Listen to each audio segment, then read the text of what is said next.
년 전에 여자가 간음을 했다. 이건 당시 중동 지역에서는 어떻게 했느냐면 돌로 쳐서 그 여자가 돌에 맞아갖고 쓰러져갖고 돌 무더기를 만들어서 죽여요.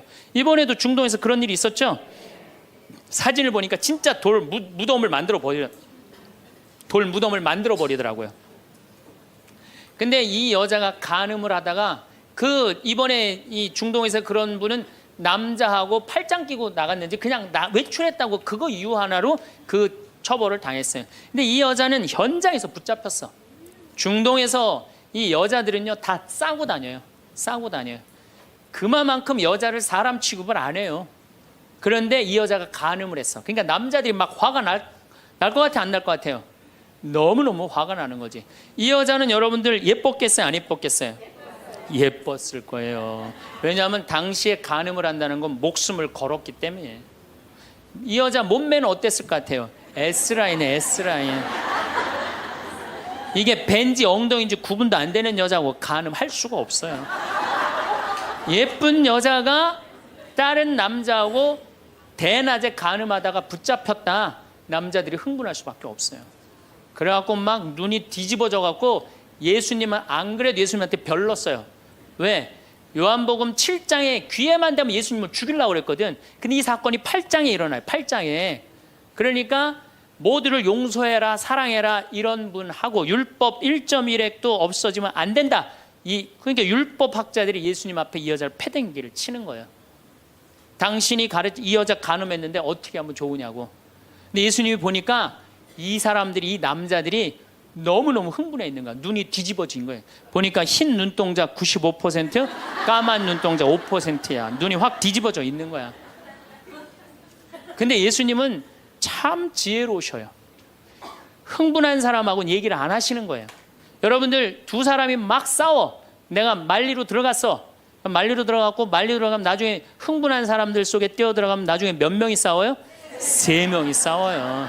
이게 눈에 뵈는 게 없을 때는요 아무리 좋은 말도 귀에 안 들어오는 거예요. 눈에 뵈는 게 없을 때는. 예수님 딱 보니까 아니 이 사람들이 완전히 흥분해 있어. 그러니까 상대 안 합니다. 어떻게 하냐면 대꾸도 안 하고 바닥에다 뭘 쓰세요. 땅바닥에 뭘 쓰세요. 참 위대한 행동이죠. 흥분이 가라앉을 때까지 기다리시는 거죠. 저는 제 소원이 하나 있어요. 저는 본당 신부를 10년 동안 했는데 다행히 한 번도 교우들끼리 서로 싸워갖고 패가 갈린다든가 그런 적이 없어요.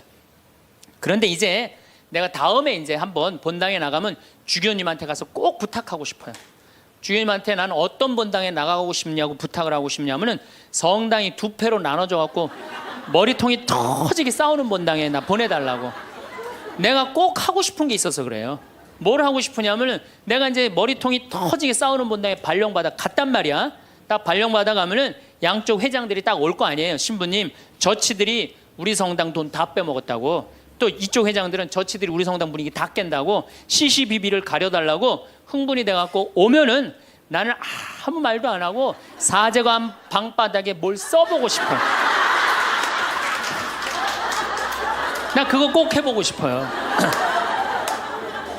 여러분들도 만약에 남편이 나하고 얘기 좀 하자고 남편이 흥분돼갖고 너 왜 우리 어머니한테 그렇게 못되게 대하느냐 그래갖고 싸우자고 문을 열고 딱 들어와갖고 딱 봤는데 남편이 흥분을 했어. 눈동자를 보니까 흰 눈동자 95%, 까만 눈동자 5%야. 그러면은 부인이 그래 나도 할 얘기가 많다 해보자. 그러면은요 어떻게 될 것 같아요? 싸우고 귀싸대게 맞게 돼 있어요. 왜? 말로 싸우면요 남자는 여자를 못 이겨요. 남자는. 왜냐하면 여자는 하루에 25,000마디를 하고 남자는 하루에 15,000마디밖에 못 하거든요. 그러니까 말로는 여자를 이길 수가 없어요. 나는 우리 신부들 중에 수녀님하고 싸운 신부들 중에 수녀님하고 싸워서 수녀님을 이긴 신부를 본 적이 없어요.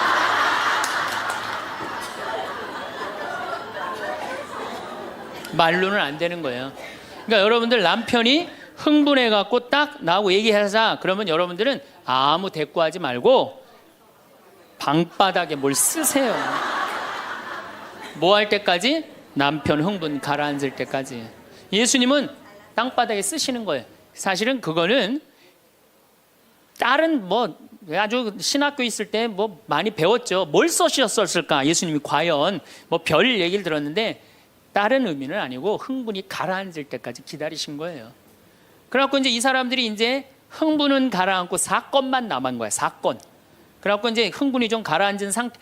여러분들 아무리 화가 나도 열만 심으면요, 웬만하면 흥분이 가라앉아요. 그 열을 못 쉬어서 흥분이 터지는 거죠. 그러니까 좀 어느 정도 흥분이 가라앉으니까 이 사람들이 물어봅니다. 이 여인을 어떻게 하면 좋겠습니까? 간음을 했는데. 그러니까 예수님이 딱 보니까 이제 흥분이 가라앉은 것 같아.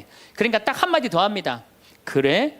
그렇다면은 너희 중에 죄 없는 사람이 먼저 저 여자를 돌로 쳐라. 그리고 그 다음 행동이 기가 막히세요. 다시 땅바닥에 뭘 쓰세요. 이게 뭐냐면 생각할 시간을 주는 거예요. 생각할 시간. 여러분들 만약에 자식을 막 혼냈어. 너 한 번만 더 게임하면 엄마가 저 컴퓨터 부셔버린다고. 그리고 너 문 열어놔. 그리고 문 열어놓고 자기는 텔레비전 보고 있으면서 아들은 게임 하나 안 하나, 한쪽 눈으로는 게임 하나 안 하나 보고 한쪽 눈은 텔레비 보고 있으면 아들이 그걸 잘 받아들이겠어요? 더 욱하는 게 생겨요. 한 번 혼냈으면요, 생각할 시간을 주는 게 중요한 거예요. 그러니까 예수님은 생각할 시간을 주는 거예요. 너희 중에 죄 없는 사람이 먼저 저 여자를 돌로 쳐라. 그리고 난 다음에 예수님 다시 땅바닥에 뭘 쓰십니다. 그런데 언제까지 기다려 주시느냐 하면 다 떠날 때까지 기다리는 거예요. 중간에 고개 안 돌리시고. 그리고 다 떠났어. 다 떠나고 나니까 그때서 고개를 들어서 혼자 남은 여인한테 물어봅니다.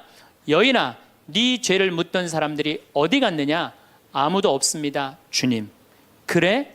그들이 만약에 네 죄를 묻지 않았다면 나도 네 죄를 묻지 않으마.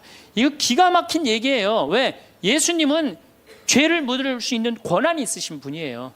얼마든지 그 여자를 징계할 수 있어요. 그렇지만 다른 사람이 묻지 않았기 때문에 나도 묻지 않겠다. 아, 기가 막히지 않아요? 예수님은 세 사람을 용서합니다. 첫 번째, 죽이다고 덤비는 바리사이들을 용서하고, 간음한 이 여인을 용서하고, 그 다음에 율법의 1.1획도 나는 어기로 온 것이 아니다, 없애러 온 것이 아니다, 이렇게 가르친 당신까지 용서한 거야. 다시 말해서 흥분이 가라앉으면요, 문제 해결은 다 돼요.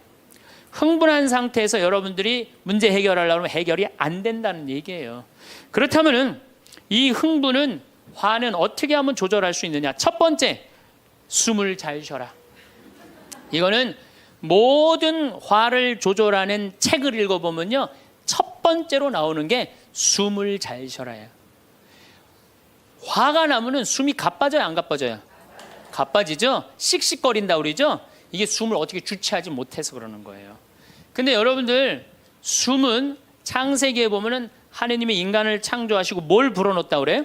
숨을. 그러니까 우리가 숨을 쉰다는 건 생명을 쉬는 거예요. 생명을. 그러니까 숨을 잘못 쉬면 생명을 잘못 다루는 거하고 똑같은 거예요. 근데 숨은 어떻게 내 몸으로 들어와서 코로 들어와서 심장으로 해서 이 위로 해서 그 다음에 단전, 배꼽 아래로 해서 간으로 해서 폐로 이렇게 돌아서 나가는 게 숨이에요. 그래갖고 온전히 산소 공급이 온 장기 안에 다 돼야 돼. 근데 화가 나면 여러분들 숨을 어디다 걸어놓고 쉬어요? 목에다, 목줄에서 딱 걸어놓고 싸우잖아요. 남편하고 싸울 때. 예? 내가 시집하고 당신한테 해준 게 뭐가 있어? 외식을 해줘서, 설거지를 해줬어, 그렇다고 여행을 시켜줘서, 밍크 코트를 사줘서, 다이아를 사줬어. 그럼 얼굴이 빨개져, 안 빨개져요? 왜 빨개지느냐면 이게 내려갔다 와야 되는데 여기만 딱 차 있으니까 점점 풍선처럼 부풀러 오르는 거예요. 그렇게 1시간을 소리 지르고 싸우면은 1시간 동안 여기 산소 통합니까, 안 통합니까? 안 통하면 여기가 무슨 병이 드느냐면 화병이 드는 거. 그래서 드는 병이 화병이에요. 그러니까 싸울 때 어떻게 싸워야 되냐면 숨을 쉬고 싸워야 되는 거예요. 싸울 때 어떻게 싸워야 되냐면, 당신이 말이야, 시집 와갖고 나한테 해준 게 뭐가 있어? 설거지를 해줬어, 그렇다고 외식을 시켜줬어.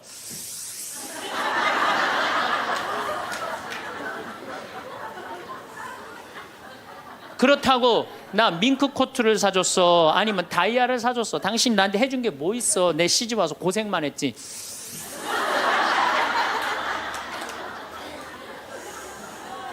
그렇다고 내가 하느님 그렇게 열심히 믿었는데 예수님 태어난 나자렛을 보내줬어, 갈릴레아를 보내줬어. 나 이 집에서 종처럼 일만 했는데 당신 뭐가 있다고 나한테 소리를 지르고 그래? 이렇게 숨을 쉬고 싸우면은요 절대 남편한테 귀싸대기 안 맞아요. 남편이요 차분히 얘기하게 돼 있어요. 근데 막 흥분을 끌어올리면서 얘기하면 사람 감정이 격해져 갖고 이성이 사라지는 거예요.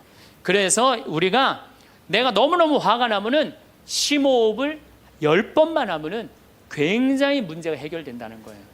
그래서 여러분들 화가 나면 어떻게 해라? 숨을 잘 쉬어라.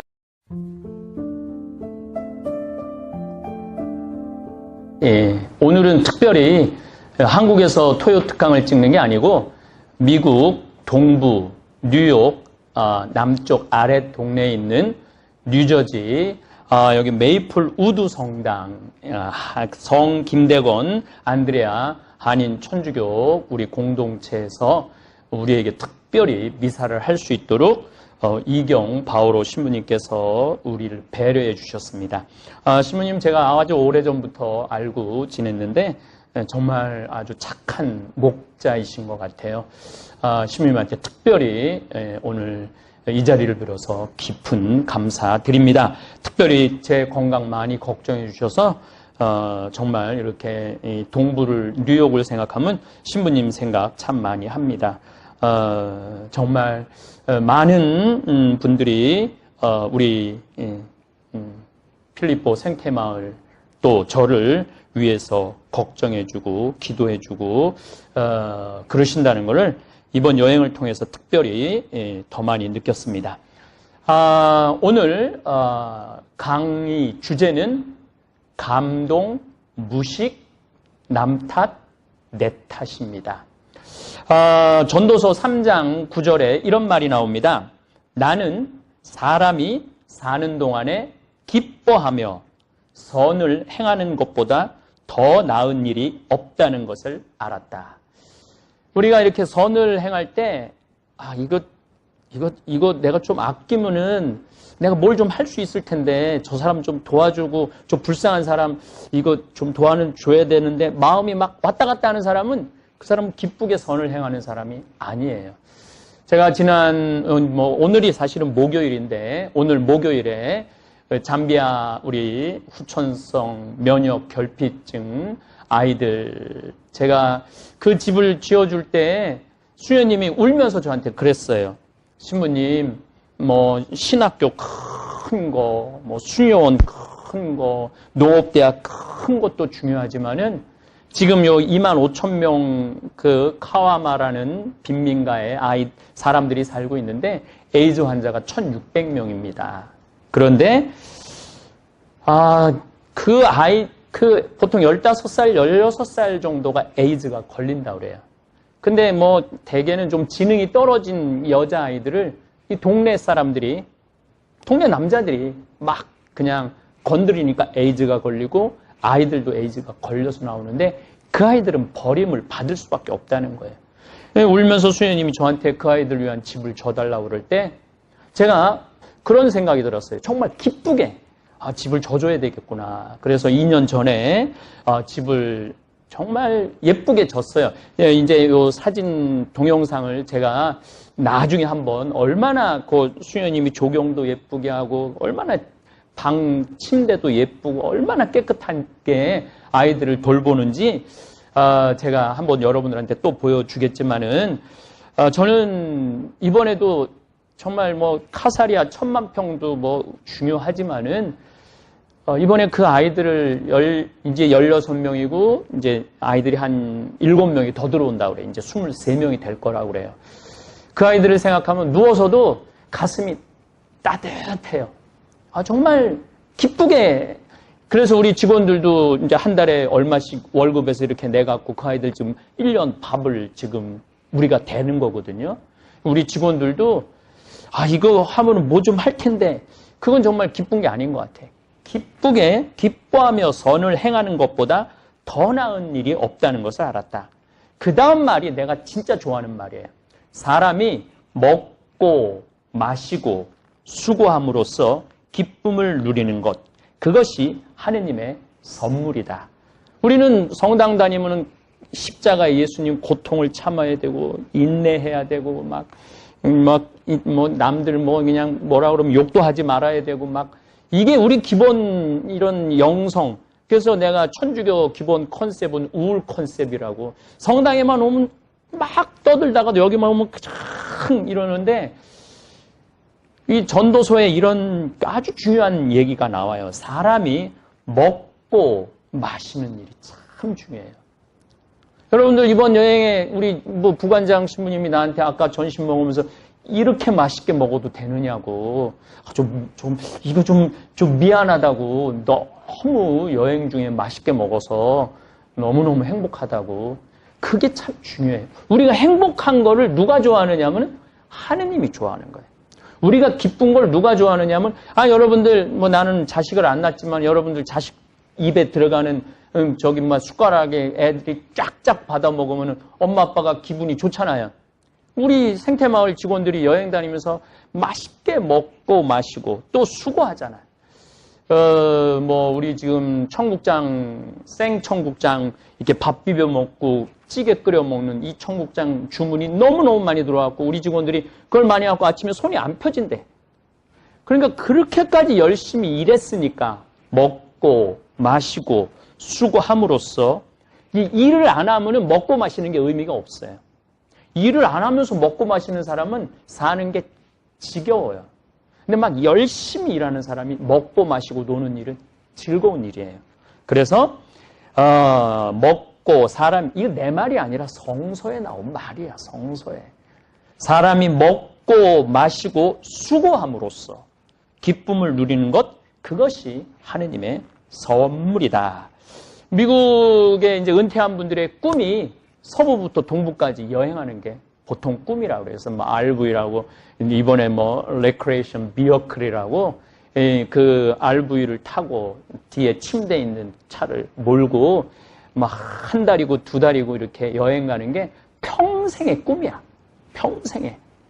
미국 사람들의 평생의 꿈이에요. 근데 나도 뭐 미국을 뭐 많이 왔다 갔다 했죠. 강의를 다니면서.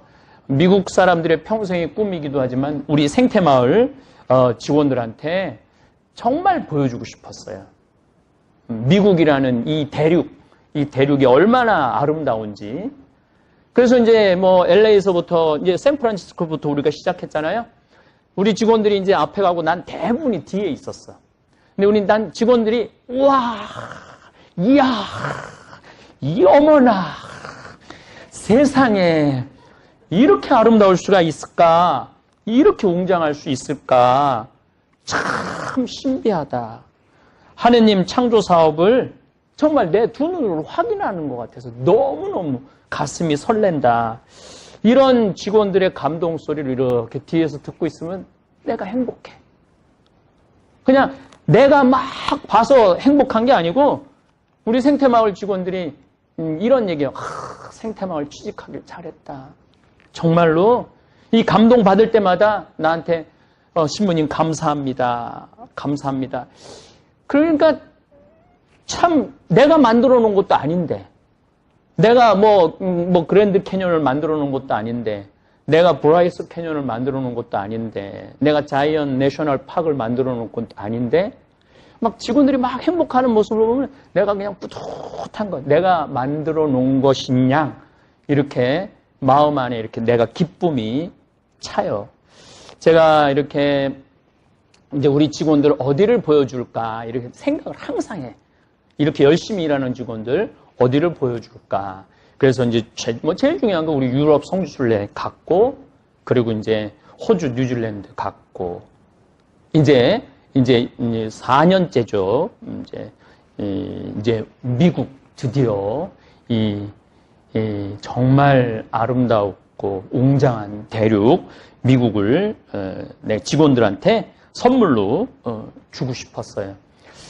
이제 11일째. 근데 하여튼 우리 직원들은 밤도 안 자고 어제도 맨하탄에 나왔고 새벽 4시까지 놀고 들어왔다고 그러길래 내가 마치 새벽 4시까지 놀고 들어온 것 같은 기분. 내가 기분이 참 좋더라고요. 서부 이제 생각을 하면은 정말로 요세미티. 저 놀랬죠? 네, 그거 보고. 근데 요세미티는 내가 그거 보고 놀래길래 놀래기가 아직 이른데 더 봐야 되는데 그랜드 캐년 봤을 때 얼마나 정말 기가 막혔어요. 그리고 브라이어스 캐년, 또 그랜드 캐년 보고 브라이어스 캐년 보고 내가 보니 더 놀래더라고. 그래갖고 막 그 시간도 없는데 그 계곡까지 쫓아 내려가고 이런 모습들, 또 1936년에 그 금문교가 우리는 참 정말 우물 안에 개구리라는 생각을 참 많이 해요. 1936년에 그 어마어마한 다리를 만들었고 또 우리가 그 금문교 위를 걸었고 맨날 막 강의 때문에 그냥 쳐다만 보고 말았는데 이번에 직원들하고 걸으니까 정말 좋더라고요. 정말 찌릿찌릿하더라고요. 그 어마어마한 크기, 높이에. 그리고 특별히 로스앤젤레스에서 우리 잠봉 단원들이 미국에서도 또 잠봉 단원, 뉴욕에서도 사과를 엄청나게 보내줬지만 우리 직원들 LA 갈비가 그렇게 맛있는지 이번에 알았죠. 내가 보니까 우리 부관장 신부님은 뭐 한 뼈다귀가 한 30개 정도 있었던 것 같아. 웬만한 직원들이 막 그렇게 먹은 것 같아 다. 그래서 특별히 니콜라스하고 잔이 하루 휴무하고 우리를 위해서 그 시간 정말 귀한 시간인데 고기 다 구워주고 또 엘리야가 뭐 얼마나 그냥 아직도 다 못 먹었잖아요. 그 사준 여행 다니면서 먹으라는 과자를 아직도 지금 못 먹어갖고 우리 지금 배가 터지기 일보 직전이에요.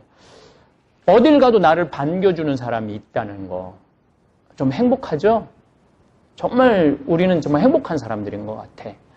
그리고 죄의 도시 이 라스베가스 그래갖고 막 그냥 온통 막 그냥 게임 기계 속에서 그래도 우리 직원들이 뭐 내가 보니까 막 돈을 막 날린 직원은 없는 것 같아요. 보니까 그 중에 제일 감동적인 건 르베 이 더 드림이라는 이 공연. 저는 5쇼라는 걸 봐갖고 진짜 5쇼인데 이번에 이 더 드림이라는 이 공연을 보면서 예술성이 너무너무 높더라고요.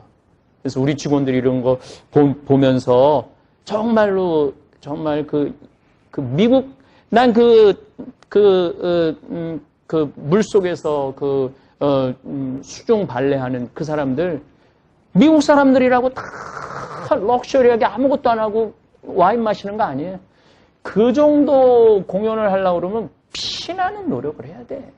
그 정도. 어제 알라딘 공연도 그 사람들 거기 무대 서기 위해서는 정말 우리가 상상도 못하는 노력을 하는 사람들이 거기 올라가는 거예요. 그래갖고 우리가 그 사람들의 그 기가 막힌 최고의 그 노력을 우리가 정말 따먹는 거지. 그래서 우리가 감동받는 거지. 그래서 정말 좋은 시간 보냈던 것 같아요. 사실은 라스베가스는 게임하러 가라는 게 아니고 콜로라도를 가기 위한 숙소 때문에 가는 거예요. 근데 이제 많은 사람들이 이제 혼동을 하고 거기서 그냥 있는 돈 없는 돈 주머니 다 털리는 사람들 많죠. 어쨌거나 우리 직원들이 어쨌든 죄의 도시를 잘 이렇게 통과해서 동부에 왔죠. 워싱턴, 뉴욕, 맨하탄. 브로드웨이 어저께 우리 또 알렉산더 해밀턴 시카고에서 주연한 우리 하윤진 정말 미국에서 얼마 전에 코미디도 찍고 FX 1, 2월 달에 드라마 나온다 그래. 그 드라마가 잘 됐다 그래요. 그런 대단한 또 스타가 또 우리랑 같이 식사도 해주고 사진도 또 타임스퀘어에서 사진도 찍고 여러분들은 진짜 내가 보기엔 진짜 취직 잘한 것 같아. 물론 때로는 일하는 게 힘들고 뭐 어려운 점도 있지만은 이 CEO가 일단 노는 걸 중요하게 여기는 CEO라 일만 시키는 CEO가 아니라 노는 게 중요하다. 그런 신념이 있기 때문에 여러분들은 정말로 취직 잘한 것 같아요. 어쨌든 저는 서부에서는 하느님의 힘을 느꼈다면 동부에서는 인간의 힘을 느껴요. 인간이 얼마나 이 대단한 존재인지. 그래서 어쨌거나 저는 이 미국이라는 나라는 뭐 배울 게 너무너무 많은 나라예요. 배울 게. 우리 인생에 저는 나중에는 없다고 생각해요. 미국 서부부터 동부까지 나는 나중에 갈 거야. 다리 떨릴 때는 이거 죽었다 깨어나도 못 가. 지금 우리 소연이가 베네딕토 23, 그 다음에 우리 요한나가 25, 이때 가야 돼. 그러니까 얘네들 새벽 4시, 전날은 날밤 새고 오늘은 새벽 4시까지 놀고 그러지. 우리는 그냥 들어가서 기절해서 그냥 자는 게 바쁜데. 그래서 저는 한 살이라도 젊었을 때 시간을 내서 제가 2년마다 한 번씩 우리 직원들을 나가는 이유가 있어요. 1년에 한 번 나가는 건 좀 사치스럽고 적어도 2년에 한 번 정도는 나를 위한 방탄소년 어저께도 제가 이 공연을 보면서 우리 방탄소년단 뉴욕 매치 경기장에서 공연했을 때 전성 매진이었거든요. 이 사람들도 대단한데 방탄소년단은 이건 대단한 걸 넘어서 거의 나는 하느님이 내 아버지 하느님이니까 일반 사람들은 거의 신하고 동격으로 여기잖아요. 근데 그 친구들의 캐치플레이어라고 할까? 노래 주제가 뭐냐면 Love yourself라고 그래요. Love yourself. 너 자신을 사랑해라. 남이 사랑해줄 때까지 기다리지 말라는 거예요. 근데 우리는 참 답답한 경우가 많아요. 남편이 잘해줄 때까지, 죽을 때까지 기다리는 거야. 자식이 잘해줄 때까지, 죽을 때까지 기다리는 거야.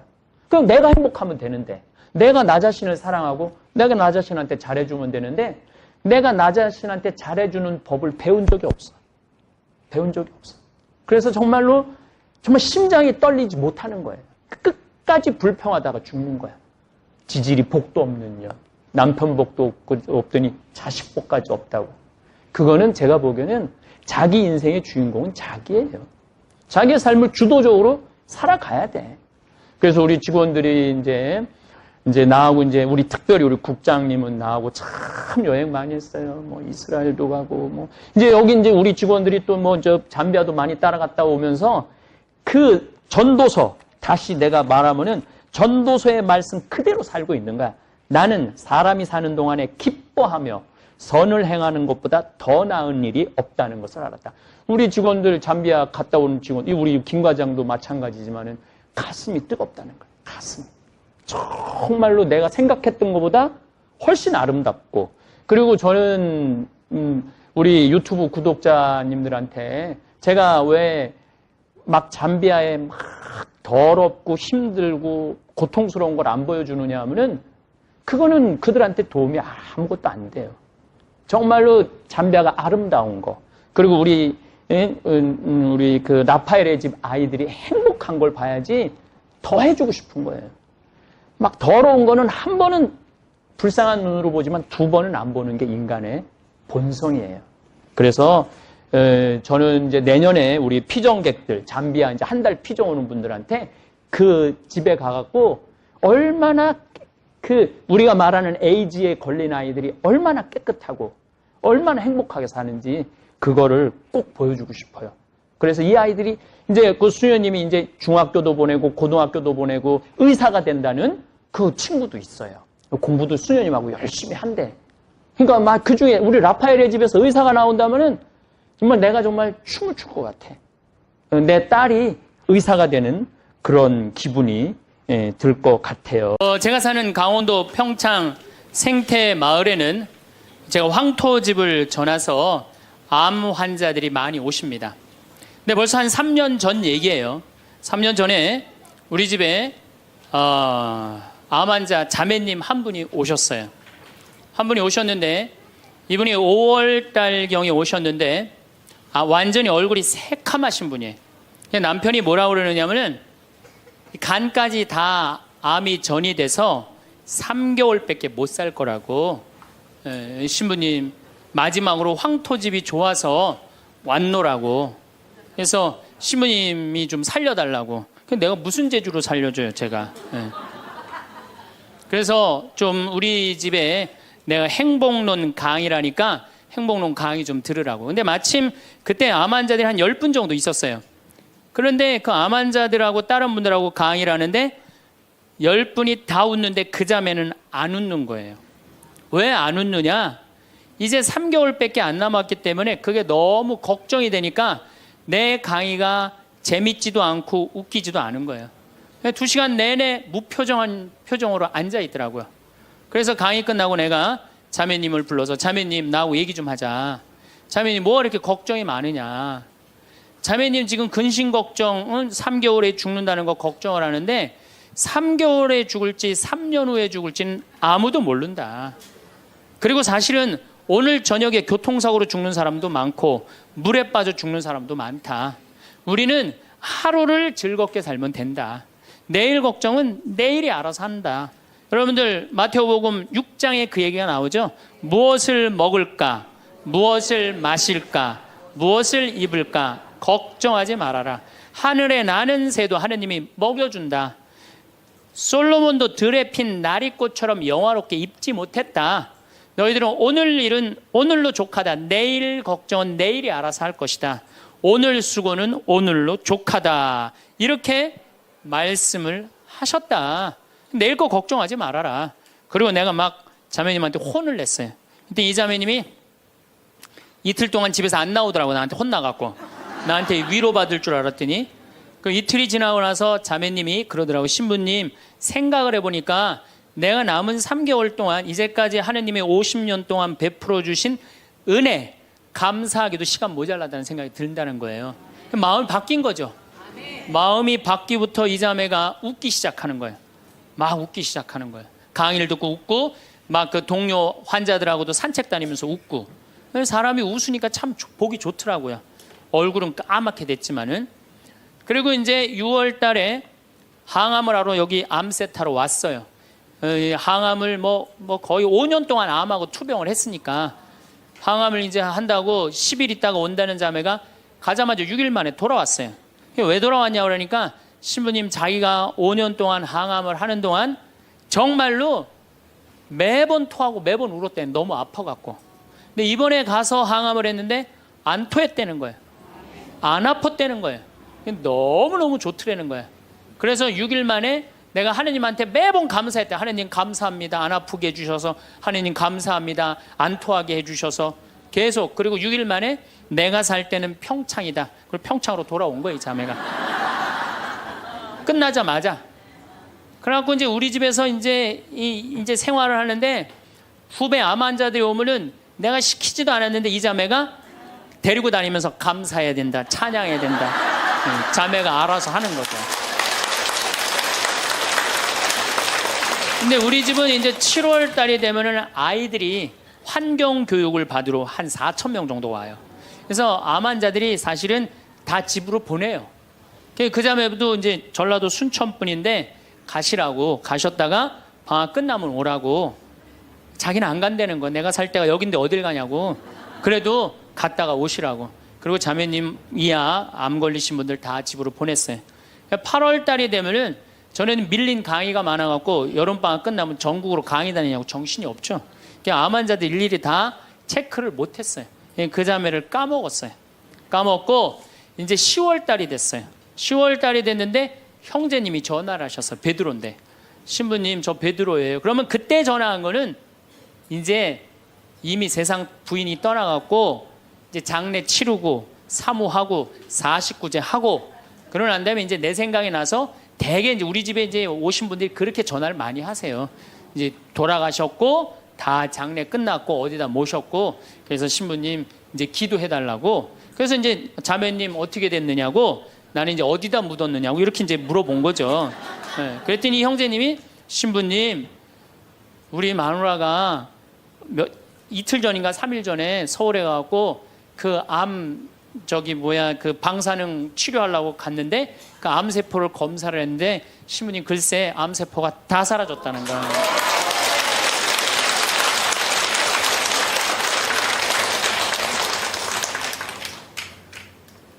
마음을 어떻게 먹느냐에 따라서 굉장히 많이 틀려요.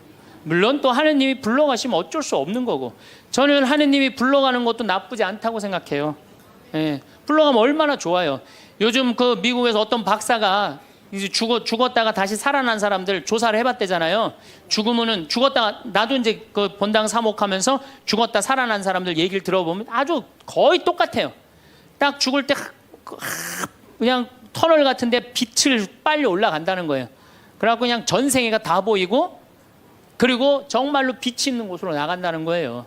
내가 그 많은 분들 병자성사 해보면서도 정말로 편안하게 돌아가시는 분들을 보거든요.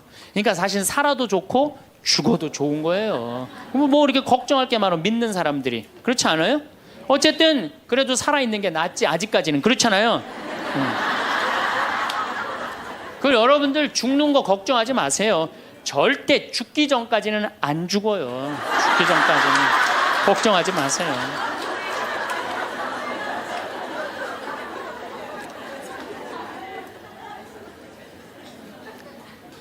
축하한다고. 근데 산책을 나갔다는 거예요. 아, 그렇다고. 예. 그래갖고 이제 11월 달이 됐어요. 우리 집에 이제 은퇴 신부님들이 자주 오세요. 그래갖고 이제 은퇴 신부님들 장어를 사드린다고 내 차에 모시고 가는데 저녁에 전화가 왔어요. 근데 젊은 여자야. 신부님, 84살 먹은 신부님, 73살 먹은 신부님을 내 차에 태고 운전을 하고 하는데 전화가 왔는데 내가 모르는 번호야. 근데 저쪽에서 너무 이쁘고 젊은 여자가 신부님 저예요 그러는 거예요. 아니 내가 누군지 어떻게 알아. 목소리가 너무 이뻐. 그래서 실례하지만 누구시냐고 그랬더니 저쪽에서 뭐라 그러냐면 신부님 섭섭해요. 제 목소리를 벌써 잊으셨어요 그러는 거예요. 그래서 내가 누구냐고 그러니까 저 마리아예요 그러는 거예요. 그러니까 그 자매야. 아니 목소리가 원래 이렇게 이뻤느냐고. 말만 하면 울음을 물었거든요. 신부님 나 죽으면 안 돼요 이랬던 자매인데 이렇게 밝은 목소리냐고. 신부님 제가 요즘 너무 건강이 좋아지고 너무너무 행복하다고. 그리고 재작년 5월 달에 내가 전라도 여수에 강의를 갔는데 문수동 성당이라는 곳에 강의를 갔는데 그 자매가 순천에서 온 거예요. 갓김치를 담아서. 근데 이 자매가 나한테 전화해갖고 신부님 자기는 너무 행복하다는 거. 뭐가 행복하냐고 하니까 드디어 파마를 했다는 거예요. 암 환자들 꿈은 파마하는 거 아니에요. 그리고 딱 봤는데 그 자매가 이뻐요. 되게 암 걸리는 사람들 특징이 뭐냐면 이뻐요. 암 걸린 사람들이 왜 이쁜지 알아요? 이쁘니까 승질을 못 내잖아요. 이쁜 척 해야 될 거 아니야. 그러니까 화나는 일이 있어도 다 참고 사는 거야. 그러니까 이쁜 사람들이 암에 많이 걸려요. 또 어떤 사람이 법 없이도 사는 사람들이 암에 많이 걸려요. 다 참고. 그게 다 암이 되는 거예요. 그걸 참고 사느냐고. 참 예쁘게 생겼어. 그 많은 분들 중에 딱 마리아 자매가 눈에 딱 띄더라고요. 우리 직원들은 몰라보더라고. 얼굴이 분홍색으로 변하고. 나를 끌어안으면서 자기 너무 행복하다는 거. 그러니까 이 자매는 딱 끌어안았는데 내가 성령으로 꽉 차 있는 거 느끼겠더라고요. 근데 3개월 만에 돌아가신다는 분이 지금 3년째 살고 있어요. 지금까지도. 그래서 여러분들 우리가 마음을 근심 걱정하지 말고 감사하다가 살다 보면은 우리한테는 늘 행복한 일이 벌어진다. 신부님 결혼 생활을 한번 해보세요. 얼마나 화가 나나. 여러분들 누구 때문에 제일 많이 화가 나요? 남편, 아내, 자식들 때문에 화가 나죠. 이 자식들하고 관계를 보면은 자식 그냥 아무 잘못도 없는데 자기 화나면 자식들한테 뭐라고 폭언을 쏟아붓느냐면은 다 필요 없어. 너도 필요 없어. 그러죠? 밥이 넘어가냐? 뭐 이런 말 막 하잖아요. 자식들한테. 근데 여러분들 자식들한테 화로 키우면 그 화가 자기한테 돌아옵니다. 제가 한 15년 전에 용산 전자랜드에 내 후배 신부가 전축을 산다고 그래서 전축 사러 갔어요. 그때 2월 15일경이었어요. 졸업 시즌이었어요. 전축을 사러 갔는데 그날 아마 아들이 이제 졸업을 했나 봐, 중학교를. 그래갖고 컴퓨터를 사준다고 엄마하고 아들하고 나온 모양이에요. 근데 엄마는 100만 원을 들고 나오고 아들은 그 컴퓨터 앞에서 150만 원짜리 컴퓨터를 자꾸 사고 싶어 하더라고요. 그러니까 이제 아들하고 엄마가 오니까 엄마가 슬슬 열받는 거지. 아들이 그냥 100만 원짜리 사면 좋은데 150만 원짜리 자꾸 산다고 우기니까 엄마가 너무 열받으니까 이 감정을 조절하지 못하고 아들 귀싸대기를 때렸어요. 그 많은 사람들이 있는데 쫙 소리가 났어요. 난 전축 사다가 무슨 소린가 했더니 때린 거 엄마가. 그래갖고 내가 그 모자가 하는 게 하도 신기해서 전축 사는 걸 관두고 구경하기 시작했어요. 어떻게 되나. 근데 엄마가 너무 화가 나니까 이성을 잃으니까 뭐라고 그러느냐면은 너 지금부터 나한테 엄마라고 그러지 말고 아줌마라고 불러. 내 말 그렇게 안 들을 거면 아줌마라고 불러. 나 지금부터 네 엄마 아니야. 얘가 그냥 귀싸대기를 맞고 얼마나 창피해. 그 많은 사람들이 봤는데 막 울더라고 애가. 그런데 막 울더니 계단에서 막 울더니 얘가 착한 애예요. 막 한참 생각하더니 자기가 잘못했다고 생각을 했는지 엄마한테 가갖고 엄마 미안해 내가 100만 원짜리 살게. 분명히 그랬거든 아들은. 근데 엄마는 이미 이성을 잃은 상태야. 그러니까 엄마가 웬만한 엄마는 고맙다 네가 그렇게 마음을 돌려줘서 그리고 내가 때린 거 미안하다 이래야 되는데 이 엄마는 완전히 이게 정신이 나간 엄마라 뭐라고 그러냐면 이놈의 새끼 아줌마라고 부르는데 왜 자꾸 엄마라고 부르느냐고. 여러분 그 아이가 그날 컴퓨터 얻어갖고 갈 수 있어요. 그렇지만 시간이 지나면은 아이가 엄마가 컴퓨터 사준 거 생각할까요? 귀싸대기 맞은 거 생각할까요? 5년 10년 지나고 나면 컴퓨터 봐 아무 생각 안 해요. 때린 것만 생각나요. 그런데 부모는 참 이상해요. 자식한테 때린 건 하나도 생각 안 하고 잘해준 것만 생각해요. 그러니까 자식은 부모한테 맞은 것만 생각하고 부모는 자식한테 잘해준 것만 생각해요. 나중에 만나면은 이게 영 딴 마음을 갖고 사는 거야. 그러니까 여러분들 중에 만약에 자식들이 화가 나갖고 만약에 내가 때렸다 늙어서 호강받을 생각은 꿈도 꾸지 말아라. 며칠 전에 중국에서 한 엄마가 길거리에서 아이를 막 발로 차고 막 때리는 거 보셨죠? 방송에 나왔더라고요. 화로 키우면요 걔는 나중에 그 엄마한테 화로 갚을 수밖에 없어요. 근데 우리가 왜 자식들한테 많이 더 화가 나느냐? 이유는 딱 한 가지예요. 공부 못한다는 거예요. 공부 못한다는 거. 공부 안 하고 딴짓 한다고. 사친구 때 공부 안 하고 컴퓨터 게임이나 하고 더욱이 눈 동그랗게 뜨고 부모한테 덤비면 화가 나요 안 나요? 나죠?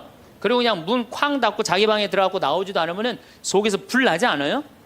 근데 여러분들 자라면서 사춘기 때는 그러는 게 당연한 거예요. 사춘기 때는 방황할 수 있는 권리가 있는 아이들이에요. 사춘기 때는 자기가 방황하는 게 당연한 거예요. 얘네들은 권리예요. 방황하는 게 혼란스러운 게. 근데 엄마들이 그걸 허락을 안 해. 내가 좀 마음이 산란하고 그냥 몸도 막 변하고 그냥 정신도 이상하고 여자 보면 가슴이 흥분되고 막 그래갖고 학교도 가기 싫고 그래갖고 그냥 마음이 산란하고 오늘은 학교를 하루 접고 명동에서 좀 고민 좀 해야 되겠다. 학교를 하루 안 갔어. 학교 선생님이 엄마한테 애가 학교 안 왔다고 그냥 찾아보니까 명동에서 그냥 애가 그냥 왔다 갔다 하는 거야. 엄마 미치는 거죠. 엄마 뭐라 그래? 너 방황은 나중에 지금 공부하고 방황을 엄마가 명동에서 대신해 줄 테니까 너는 지금 뭐 해야 돼? 공부해야 돼. 얘는 방황할 자격도 없는 거예요. 우리나라 애들은. 우리나라 애들은요 부모를 마귀로 보는 거. 마귀로. 자기를 괴롭히는 마귀로 보는 거예요. 부모가 어디 있어요. 사실은 여러분들 자식들한테 욕심만 포기하면요 자식들하고 싸울 일 하나도 없어요.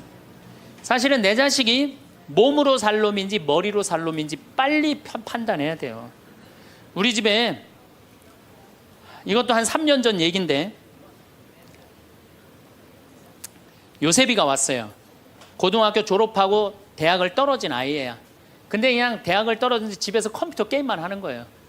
엄마가 미치는 거지. 애를 보면 대학도 안 들어갔지, 새벽 4시까지 컴퓨터 게임하지, 낮에는 1시에 일어나지. 그냥 미치는 거죠. 그래갖고 나한테 데리고 왔어요. 강원도 평창에. 근데 살이 얼마나 쪘는지 애가 살이 너무 찐 거예요. 그래갖고 그냥 살이 쪄갖고 이 눈두덩이가 안 보이는 거예요. 신부님 우리 애가 문제라고 공부는 안 하고 컴퓨터 게임만 한다고. 그래갖고 그냥 내가 애를 보니까 이 눈두덩이 찢어진 눈두덩 사이로 개 눈을 자세히 들여다보니까 애는 문제가 없더라고요. 애는. 근데 애가 살이 얼마나 쪘는지 100kg인지 110kg인지 120kg인지 130kg인지 알 길이 없는 거야. 왜? 우리 생태마을의 저울은 100kg까지 밖에 재는 게 없거든. 올라가면 막 뱅글뱅글 도는 거 저울이. 그래서 내가 고추 빨 때 방앗간에 나갈 때 달아봐라. 그래서 달아봐. 그랬더니 얘가 몇 킬로가 나냐? 130kg가 나서 130kg. 그래갖고 일단은 하여튼 놔두고 가라고. 그래갖고 이제 엄마는 갔어요. 엄마는 가고. 근데 애가 참 건강한 애예요. 정신도 맑은 애 아이고 부모 입장에서 문제인데 내 눈에는 문제가 아니더라고. 너 밭에 나가서 일 좀 해라. 그래갖고 이제 다 큰애니까 밭에 나가서 일을 하고 일주일 지나고 난 다음에 관리장한테 물어봤어요. 걔 어떠냐고, 요셉이. 그랬더니 관리장이 넘버 원이라는 거예요. 엄마는 문제라고 데리고 왔는데 우리 생태마을의 관리장은 넘버 원이라는 거. 일도 잘하고 성격도 좋고 기가 막히더라고. 어떻게 일을 잘하냐 하니까 애가 힘이 좋아갖고 물건도 잘, 게으름을 안 핀다는 거예요. 게으름을. 여러분들, 얘가 몸으로 살래요, 머리로 살래요? 몸으로 살래죠? 몸으로 살래를 머리로 살라 그러면 얘가 머리가 돌 것 같아, 안 돌 것 같아요? 그러니까 내가 몸으로 살지 머리로 살지 빨리 구분할 줄 알아야 돼요. 그래갖고 애가 너무 괜찮으니까 6월 달에 우리 생태마을에 앞에 강이 흐른단 말이에요. 거기서 래프팅을 합니다. 그래서 래프팅 가이드를 자격증을 따라고 그랬어요. 그랬더니 우리 래프팅 가이드 팀장이, 신부님 다른 아이는 다 따도 얘는 못 땁니다. 왜냐하면 이 가이드 자격증 체육학과 애들이 따는 거거든요.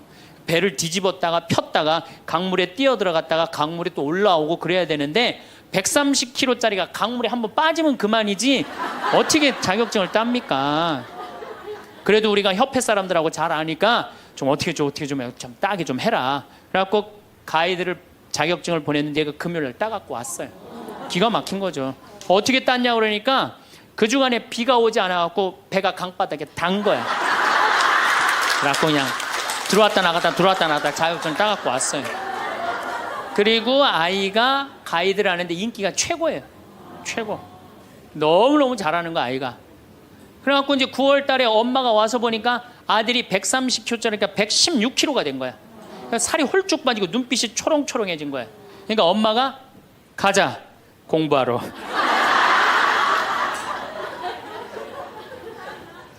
제가 보기에는 이 아이는 우리 집에 4년 동안 일하면은요, 돈 5천만 원, 6천만 원, 7천만 원 벌어요. 왜냐하면 우리 집에 일하면 돈 주거든요. 그럼 그 돈 모아갖고 사업을 해도 얘는 잘하네요. 꼭 공부로 승부 걸 아이가 아니거든요. 그럼 신부님, 우리 애가 몸으로 살랜지 머리로 살랜지 기준이 어떻게 됩니까? 반에서 10등 안에 안 드는 놈들은요, 다 몸으로 살 놈들이에요. 여러분들 자식들 중에 반에서 10등 안에 안 드는 애들은 다 몸으로 살 애들이야. 독일은 초등학교 졸업하면서 중학교 올라가면서 갈릅니다. 대학 들어가래 아니면 기술 배우래. 그래갖고 갈러도 학교 선생님이 갈러놔도 우리 애가 왜 이 머리가 나쁘냐 이렇게 따지는 부모 하나도 없대요. 그러니까 그 독일 사람들은 그게 내 아이가 몸으로 살고 손으로 기술로 하는 걸 좋아한대요. 그리고 그렇게 아이가 살도록 도와준대요. 근데 우리는 만약에 그렇게 했다, 내가 교장 선생님들, 교감 선생님들한테 강의 한번 간 적이 있어요. 연수원에 가서. 그랬더니 교감 선생님들이 만약에 우리가 그런 결정을 하면 지금 학부형들한테 맞아 죽는다는 거예요. 그러니까 우리나라 부모님들이 욕심이 너무 많은 거예요. 자식들한테. 그러니까 자식들이 희생당하는 거죠. 자식들이 희생당하는 거예요. 그러니까 독일은 대학을 졸업하는 비율이 아이들의 한 25% 정도밖에 안 된대요. 대학을 졸업하는 아이들이. 들어가는 애들도 많지 않고, 미국은 뉴욕 잘 사는 데가 대학 졸업하는 비율이 60%예요. 60%. 그런데 우리나라는 대학에 지금 입학하는 게 몇 프로냐면 92%예요. 아무나 다 대학 가는 거예요. 아무나 다. 그러니까 독일은 몸으로 살 애들이 75%야. 그렇죠? 그 다음 미국은 몸으로 살 애들이 40에서 50% 정도 돼요. 우리나라는 92%가 미국은 또 미국이나 캐나다는 60%가 대학에 들어가도 졸업하는 건 그중에 반밖에 못해요. 다 졸업 못해요. 그래서 그쪽에 가보니까 입학은 물어봐도 졸업은 물어보는 게 아니래요. 졸업하는 게 그렇게 어렵다는 거예요. 근데 우리는 92%가 들어가면 92% 거의 다 졸업을 하는 거야. 우리는 몸으로 살 애들이 8%밖에 안 돼. 머리로 살 애들이 92%고. 공장에, 농장에 일할 사람들이 있어요? 없어요. 그러니까 이 나머지 92% 중에 취직을 다 합니까? 40, 50%밖에 못해요. 그러면 나머지 40%는요 한량으로 남는 거예요. 취직도 못하고. 그럼 그 자식 보고 있으면 속에서 불이 나요, 안 나요? 불이 나죠? 근데 누가 잘못한 거예요? 부모가 잘못한 거예요. 처음부터 너는 머리로 안 될 것 같으니까 우리 몸 쪽으로 가자. 그래갖고 농사를 가르치든지 기술을 가르치면은 걔 벌써 취직해갖고 일했을 거예요. 근데 다 우리의 삐뚤어진 욕심 때문에 아이도 망가뜨리고 부모도 망가지고, 그래갖고 돈 쏟아 넣느냐고 노후 대책연금도 못하고, 그러니까 그냥 전 국민이 그냥 화 속에서 사는 거예요. 그러니까 저는 정말로 우리나라 이 교육제도가 화의 근원이라고 생각해요. 그렇다면은 자식 때문에 화나죠. 그런데 이 부부라도 서로 사이가 좋으면은 좋은데, 엄마들이 자식한테 미쳐갖고 남편한테 신경 써야 안 써요? 안 쓰죠? 남편이 외로운지 힘든지도 몰라요. 근데 자식들은 부부가 막 사랑스럽고 이렇게 다정하게 지내는 부모를 본 자식들은요, 안정스럽게 자란대요. 근데 부부가 맨날 싸우고 막 이러는 자식들은요, 굉장히 불안정하게 자란다는 거예요. 그래서 저는 정말로 감사한 게, 저는 고등학교 졸업할 때까지 부부는 안 싸우는 건 줄 알았어요. 부부는 한 번도 부부 싸움을 본 적이 없어요, 저는. 근데 내 고등학교 때 친구가 아이 뭐 술 먹자고 고등학교 때, 왜 그러냐 그러니까 아버지가 엄마를 때려갖고 눈탱이가 밤탱이가 됐다는 거예요. 자기 너무너무 괴롭다는 거예요. 그래서 저는 그때 충격받았어요. 어떻게 부부가 싸우느냐, 그런 충격을 받았어요, 저는. 왜냐하면 나는 우리 어머니 아버지 싸우는 걸 한 번도 못 봤거든요. 그래서 내가 그 얘기를 얼마 전에 우리 형제들이 다 모였을 때, 나는 어머니 아버지 싸우는 걸 한 번도 못 봤다 그랬더니 우리 형제들이 이구동성으로 딱 한마디 하더라고요. 신부님이 집에 붙어 있은 적 있어야지 그걸 보는 거 아니냐.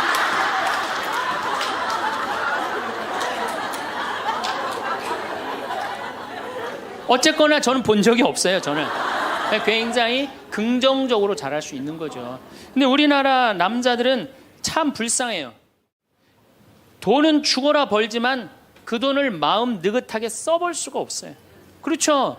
자식들 학원비에 대학 등록금 대다 보면은 30에 결혼해서 시집 장가 갈 때까지 60대까지 노예같이 사는 게 대한민국 남자들이에요. 이 남자들 짜증 나겠어요, 안 나겠어요? 화가 나겠어요, 안 나겠어요? 날 수밖에 없어요. 그런 남편들을 신경 한번 써줘 봤어요.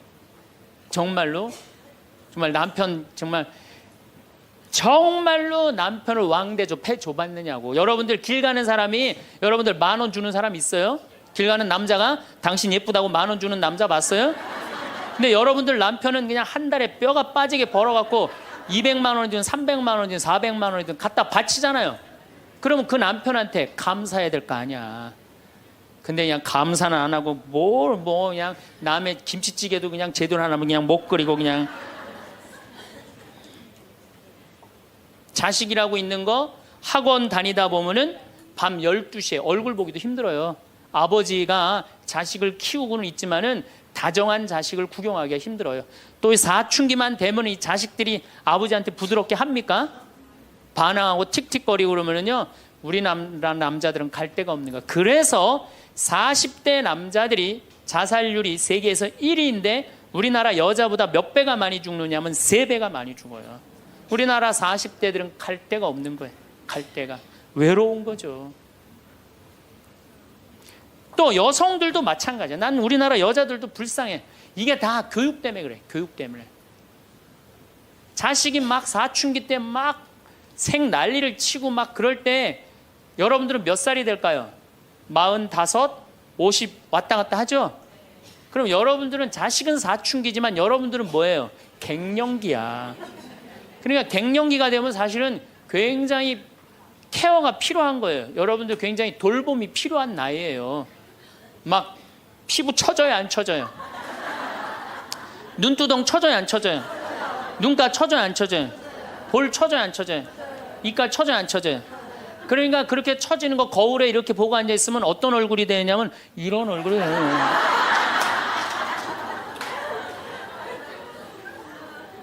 사람은요, 눈가가 올라가야지 이쁘고 입가가 올라가야지 이쁘거든요. 그러니까 이제 50이 되면은 이쁜 게 하나도 없는 거야. 그러니까 젊은 여자들이 이쁘게 보이려고 화장할 때 어떻게 연필을 막 위로 그리잖아, 이렇게. 근데 50이 되면 연필로 그려도 결국은 어떻게 돼요? 끝이 떨어지잖아요.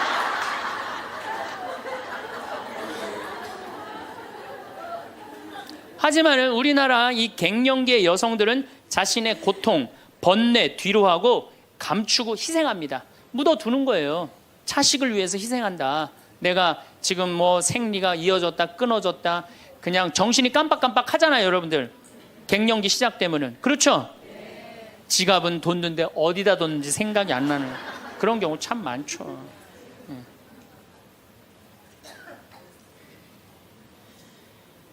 그러니까 자기만 희생한다고 생각을 하니까 화가 나는 거예요. 화가 나는 거. 더욱이 50이 되면은 뭐에 걸리느냐? 빈둥지 증후군에 걸려요.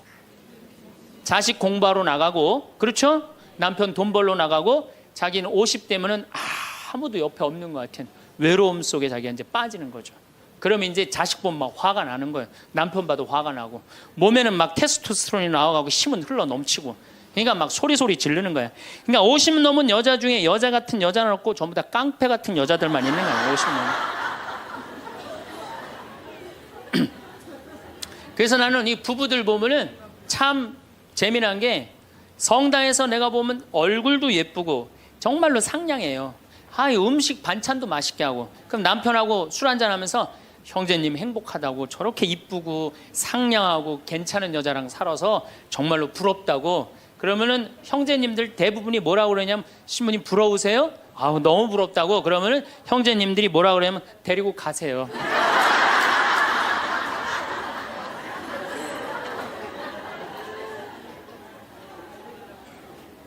그래서 부부가 서로 사랑하지 못하고 자식하고도의 애정을 쌓지 못하고, 그러니까 우리가 이제 화가 꽉 차 있는 거예요.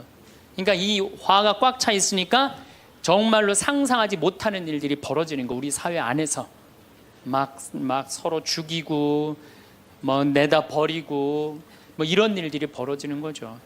그러면은 화가 나면은 어떻게 이 화를 컨트롤을 해야 되느냐, 화를 다루어야 되느냐, 지금부터 그 얘기를 말씀드리겠습니다. 여러분들, 화가 나면 예수님만 보면 돼요.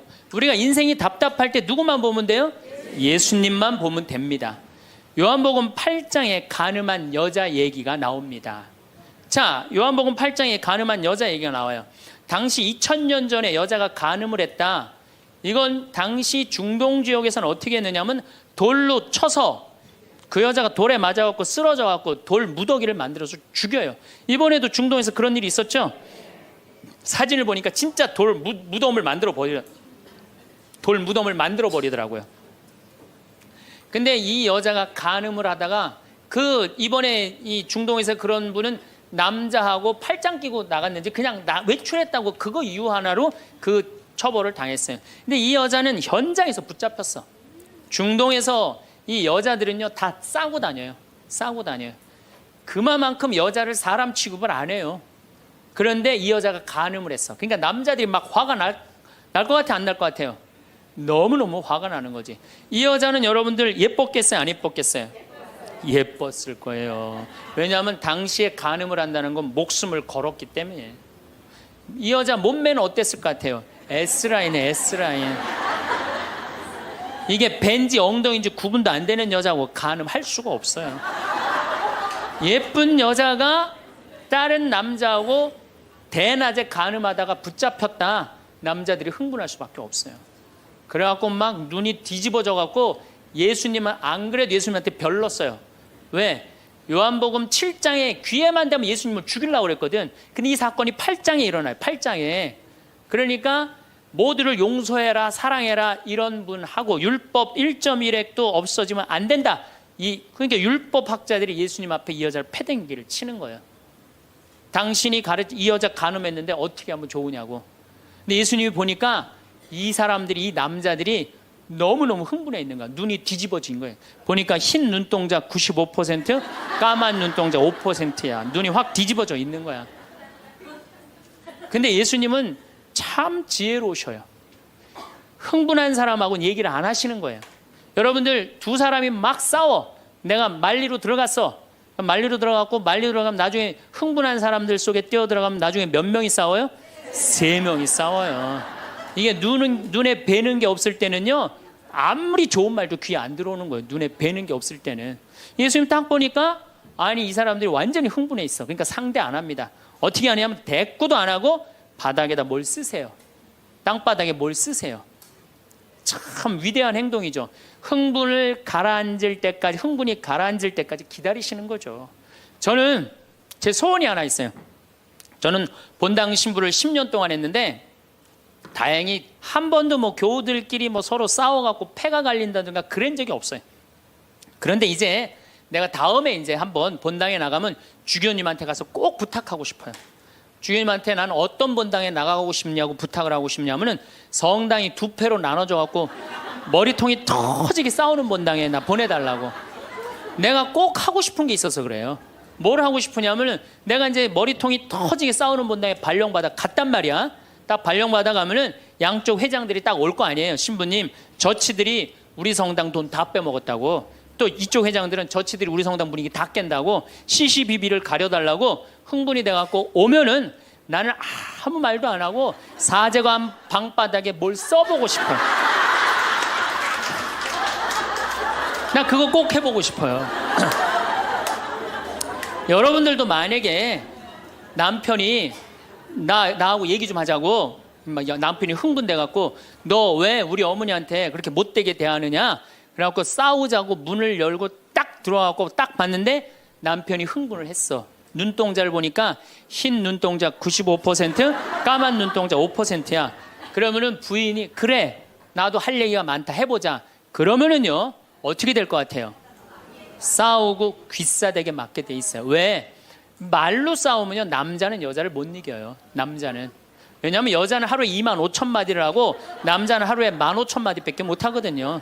그러니까 말로는 여자를 이길 수가 없어요. 나는 우리 신부들 중에 수녀님하고 싸운 신부들 중에 수녀님하고 싸워서 수녀님을 이긴 신부를 본 적이 없어요.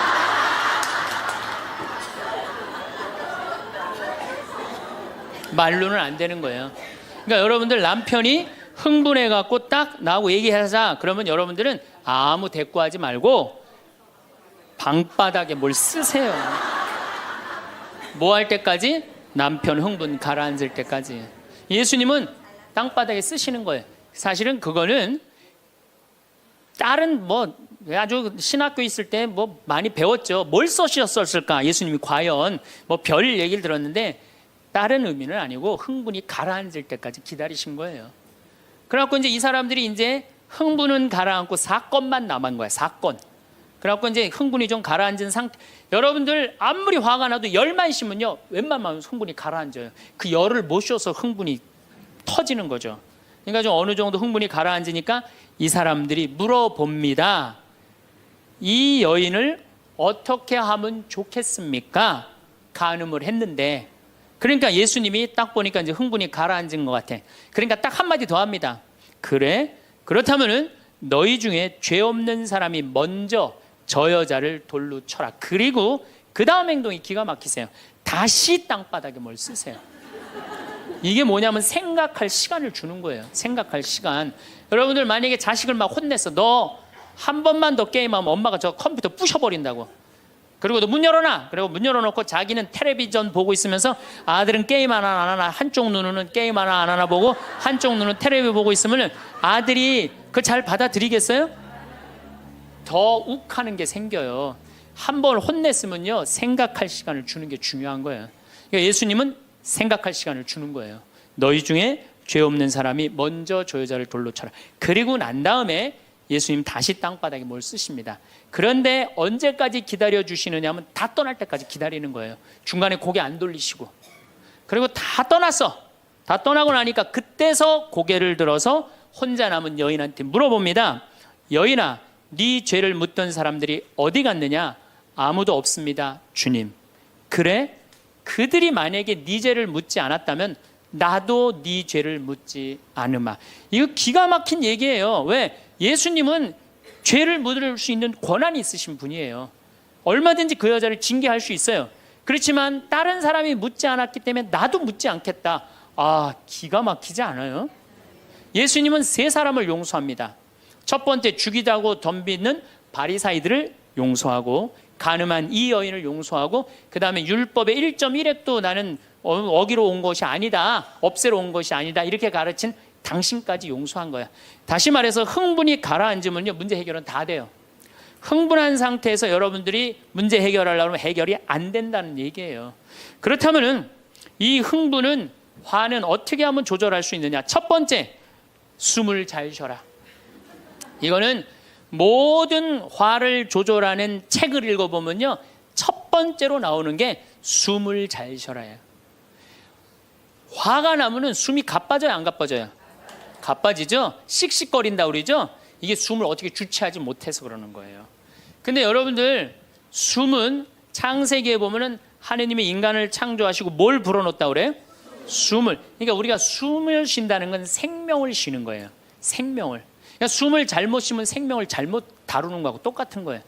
근데 숨은 어떻게 내 몸으로 들어와서 코로 들어와서 심장으로 해서 이 위로 해서 그다음에 단전 배꼽 아래로 해서 간으로 해서 폐로 이렇게 돌아서 나가는 게 숨이에요.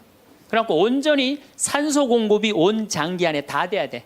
근데 화가 나면 여러분들 숨을 어디다 걸어놓고 쉬어요? 목에다 목줄에서 딱 걸어놓고 싸우잖아요. 남편하고 싸울 때. 예? 내가 시집하고 당신이 나한테 해준 게 뭐가 있어? 외식을 해줘서 설거지를 해줬어. 그렇다고 여행을 시켜줘서 밍크 코트를 사줘서 다이아를 사줬어. 그럼 얼굴이 빨개져 안 빨개져? 왜 빨개지느냐면 이게 내려갔다 와야 되는데 여기만 딱 차 있으니까 점점 풍선처럼 부풀러 오르는 거예요.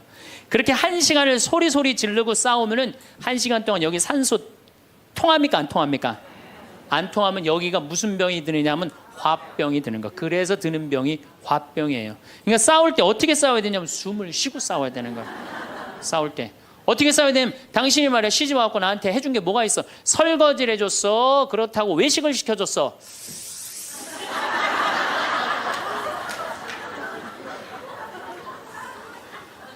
그렇다고 나 밍크 코트를 사줬어. 아니면 다이아를 사줬어. 당신 나한테 해준 게 뭐 있어? 내 시집 와서 고생만 했지.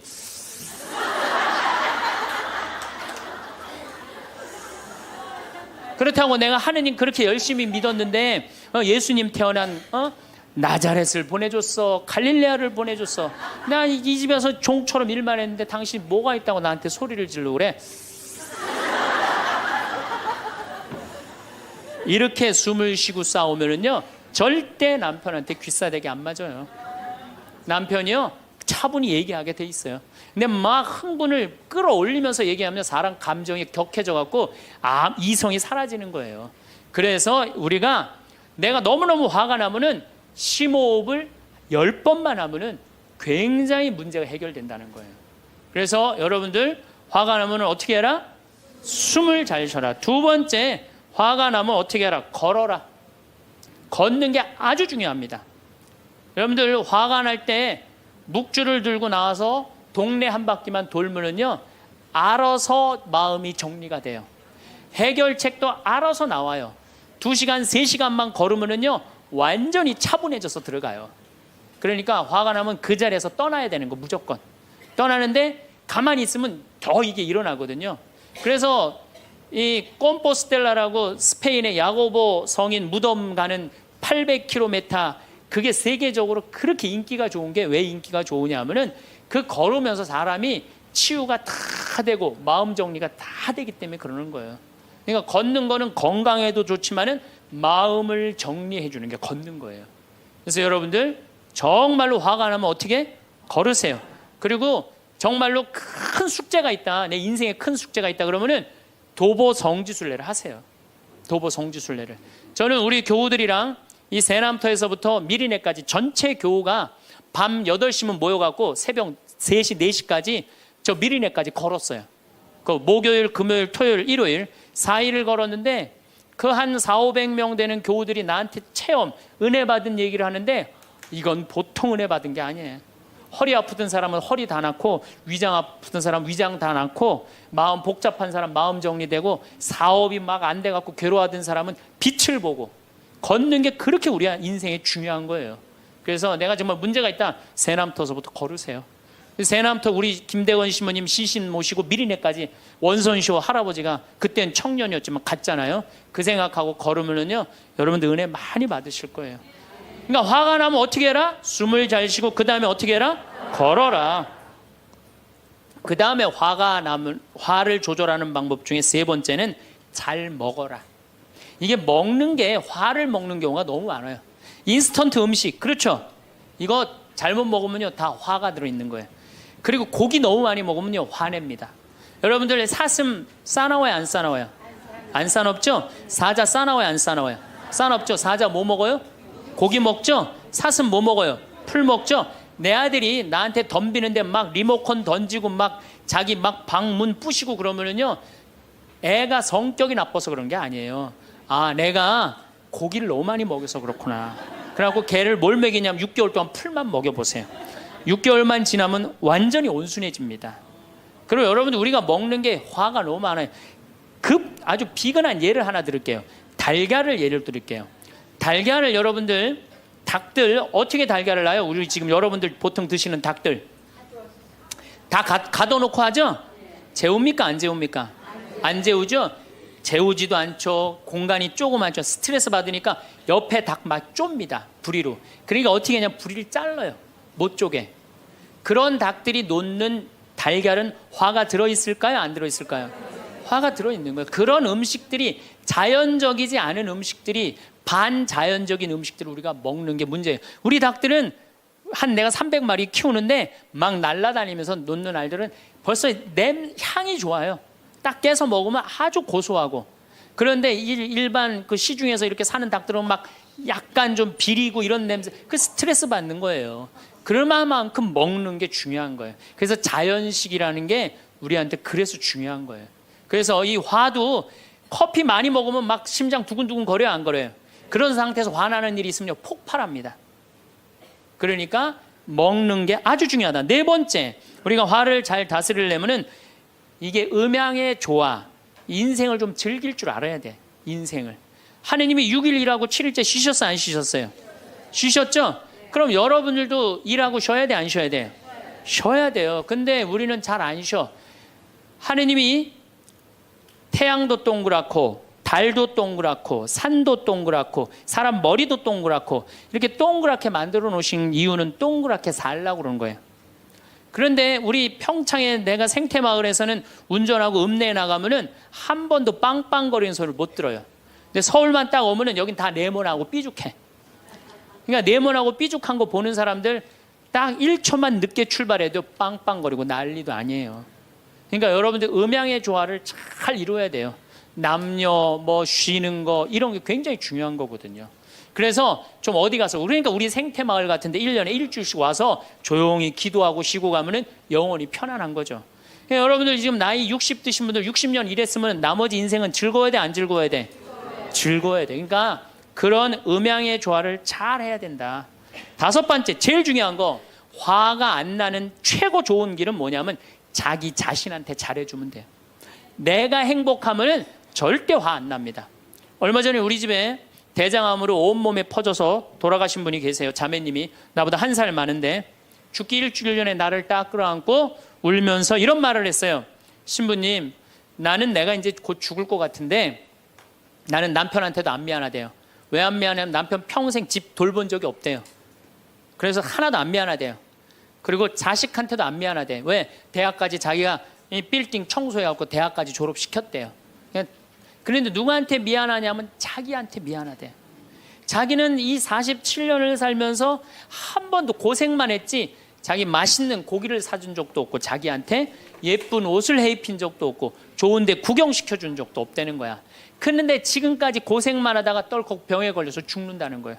그래서 자기한테 너무너무 미안하다는 거예요. 근데 이제 죽는다는 거예요. 자기한테 한 번도 잘해준 적이 없는데 너무 자기한테 미안하다는 거예요. 여러분들한테 잘해줘야 될 것 같아요? 안 잘해줘야 될 것 같아요? 괜히 그냥 참고 인내하면서 승질은 승질대로 부리고 그러실 필요 하나도 없어요. 이제 여러분들한테 맛있는 거 있으면 사주세요. 그렇죠? 예쁜 옷 있으면 사 입히고, 여러분한테 좋은 데 있으면 구경도 좀 시켜주고. 저는 저한테 잘해줍니다. 왜 잘해주느냐 하면은 나는 본당을 떠나 있기 때문에 본당 총회장님도 없고 부회장님도 없고 성무회장님도 없어요. 그러니까 나 고기 먹고 싶으면 사주는 사람 아무도 없어요. 내가 고기가 먹고 싶으면 내가 사줘요. 베네딕토, 고기 먹고 싶냐? 가자, 내가 오늘 사줄게. 난 내가 데려와서 내가 사줘, 나한테. 그러니까 스트레스 받는 일이 없는 거예요. 남한테 섭섭한 것도 없고. 그래서 제가 항상 하는 얘기지만 집에서는 엄마가 행복해야 돼. 그래야지 자식이 행복한 거예요. 집에서는 아내가 행복해야 돼. 그래야지 누가 행복해? 남편이 행복한 거예요. 집에서는 며느리가 행복해야 돼. 그래야지 누가 행복해? 시어머니가 행복한 거예요. 그러니까 여기 계신 여러분들이 행복해야지 대한민국이 행복한 거예요. 이제는 예.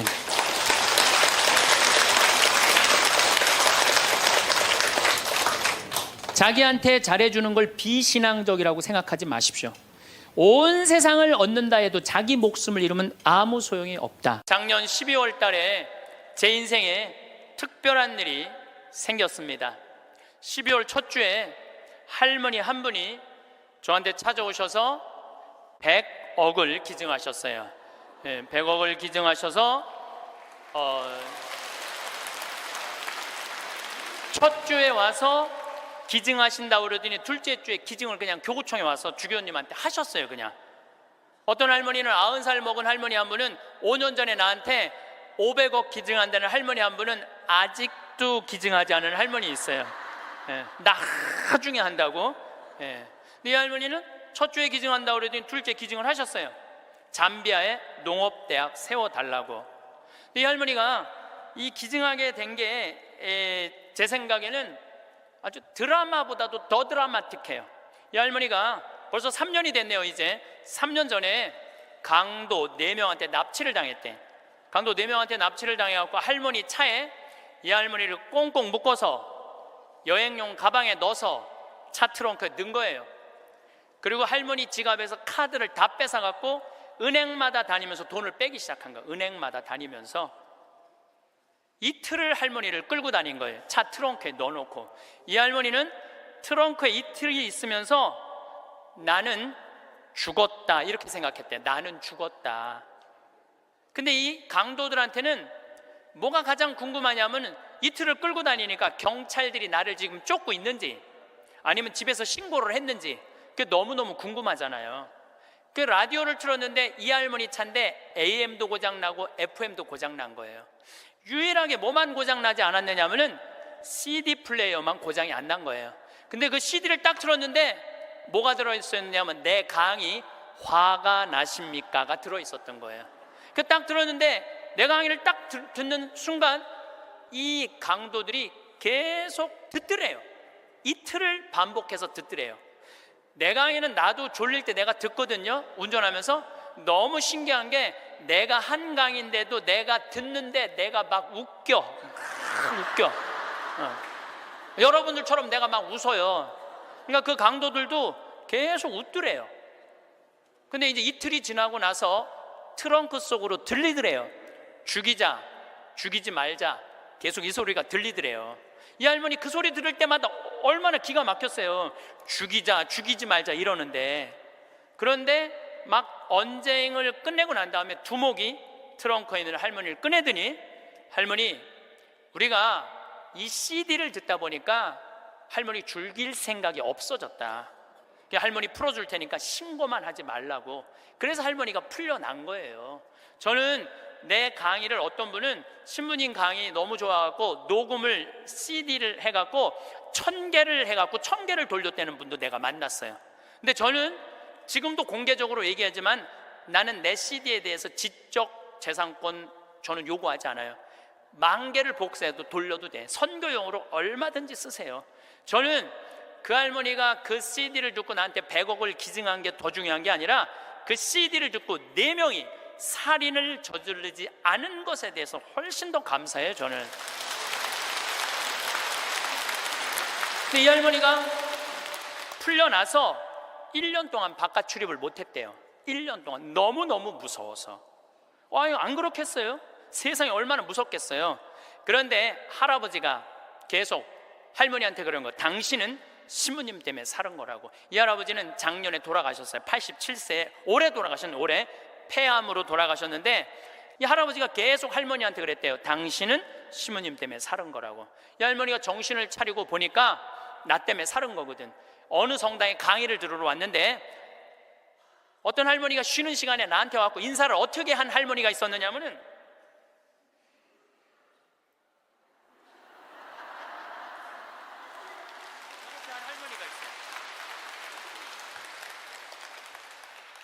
이렇게 인사를 한 할머니가 있어요.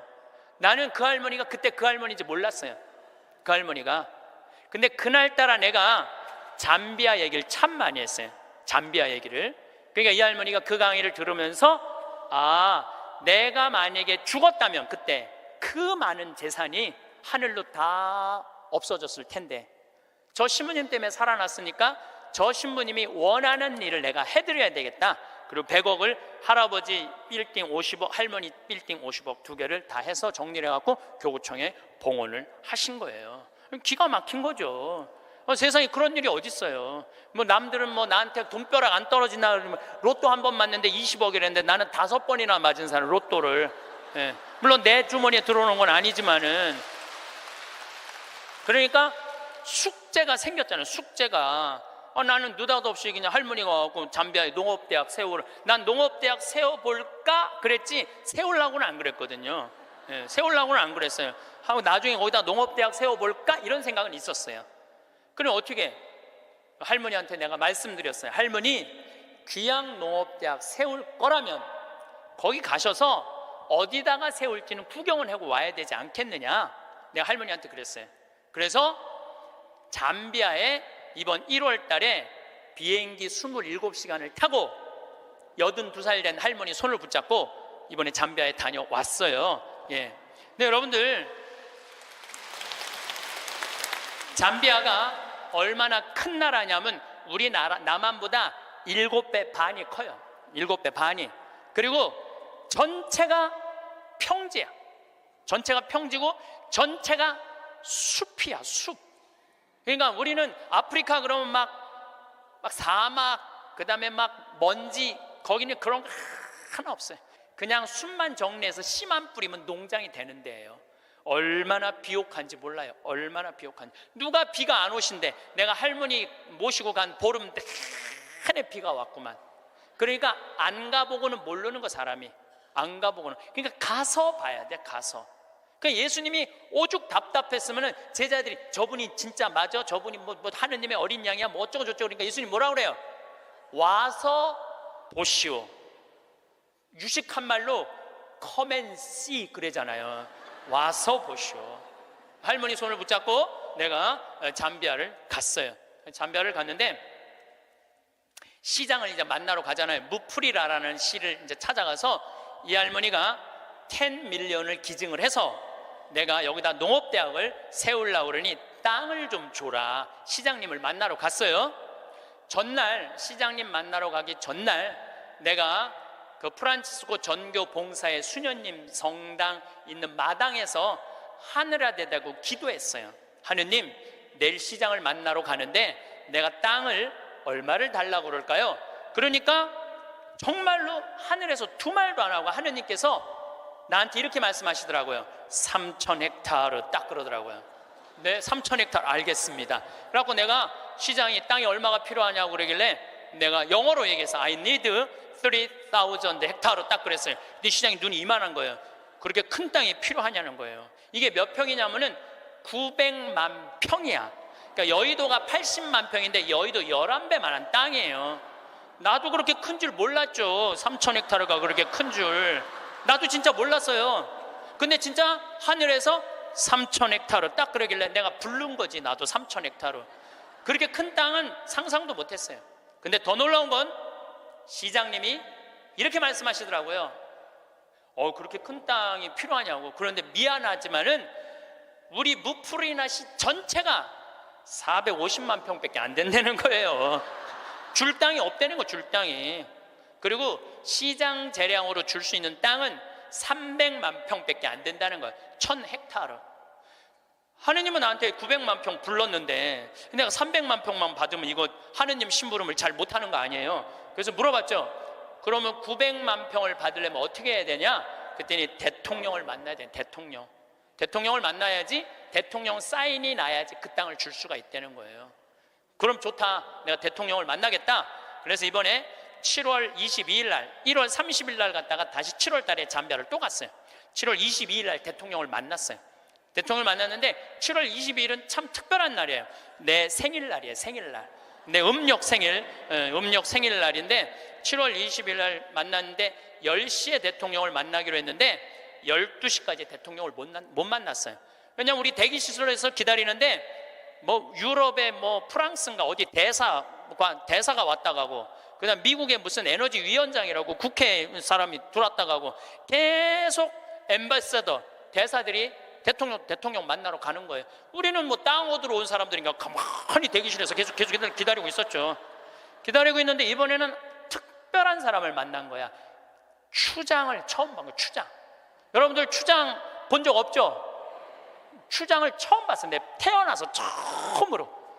여러분들 추장님들은요 옷 벗고 안 다녀요. 우리가 잘못 알고 있는 거예요.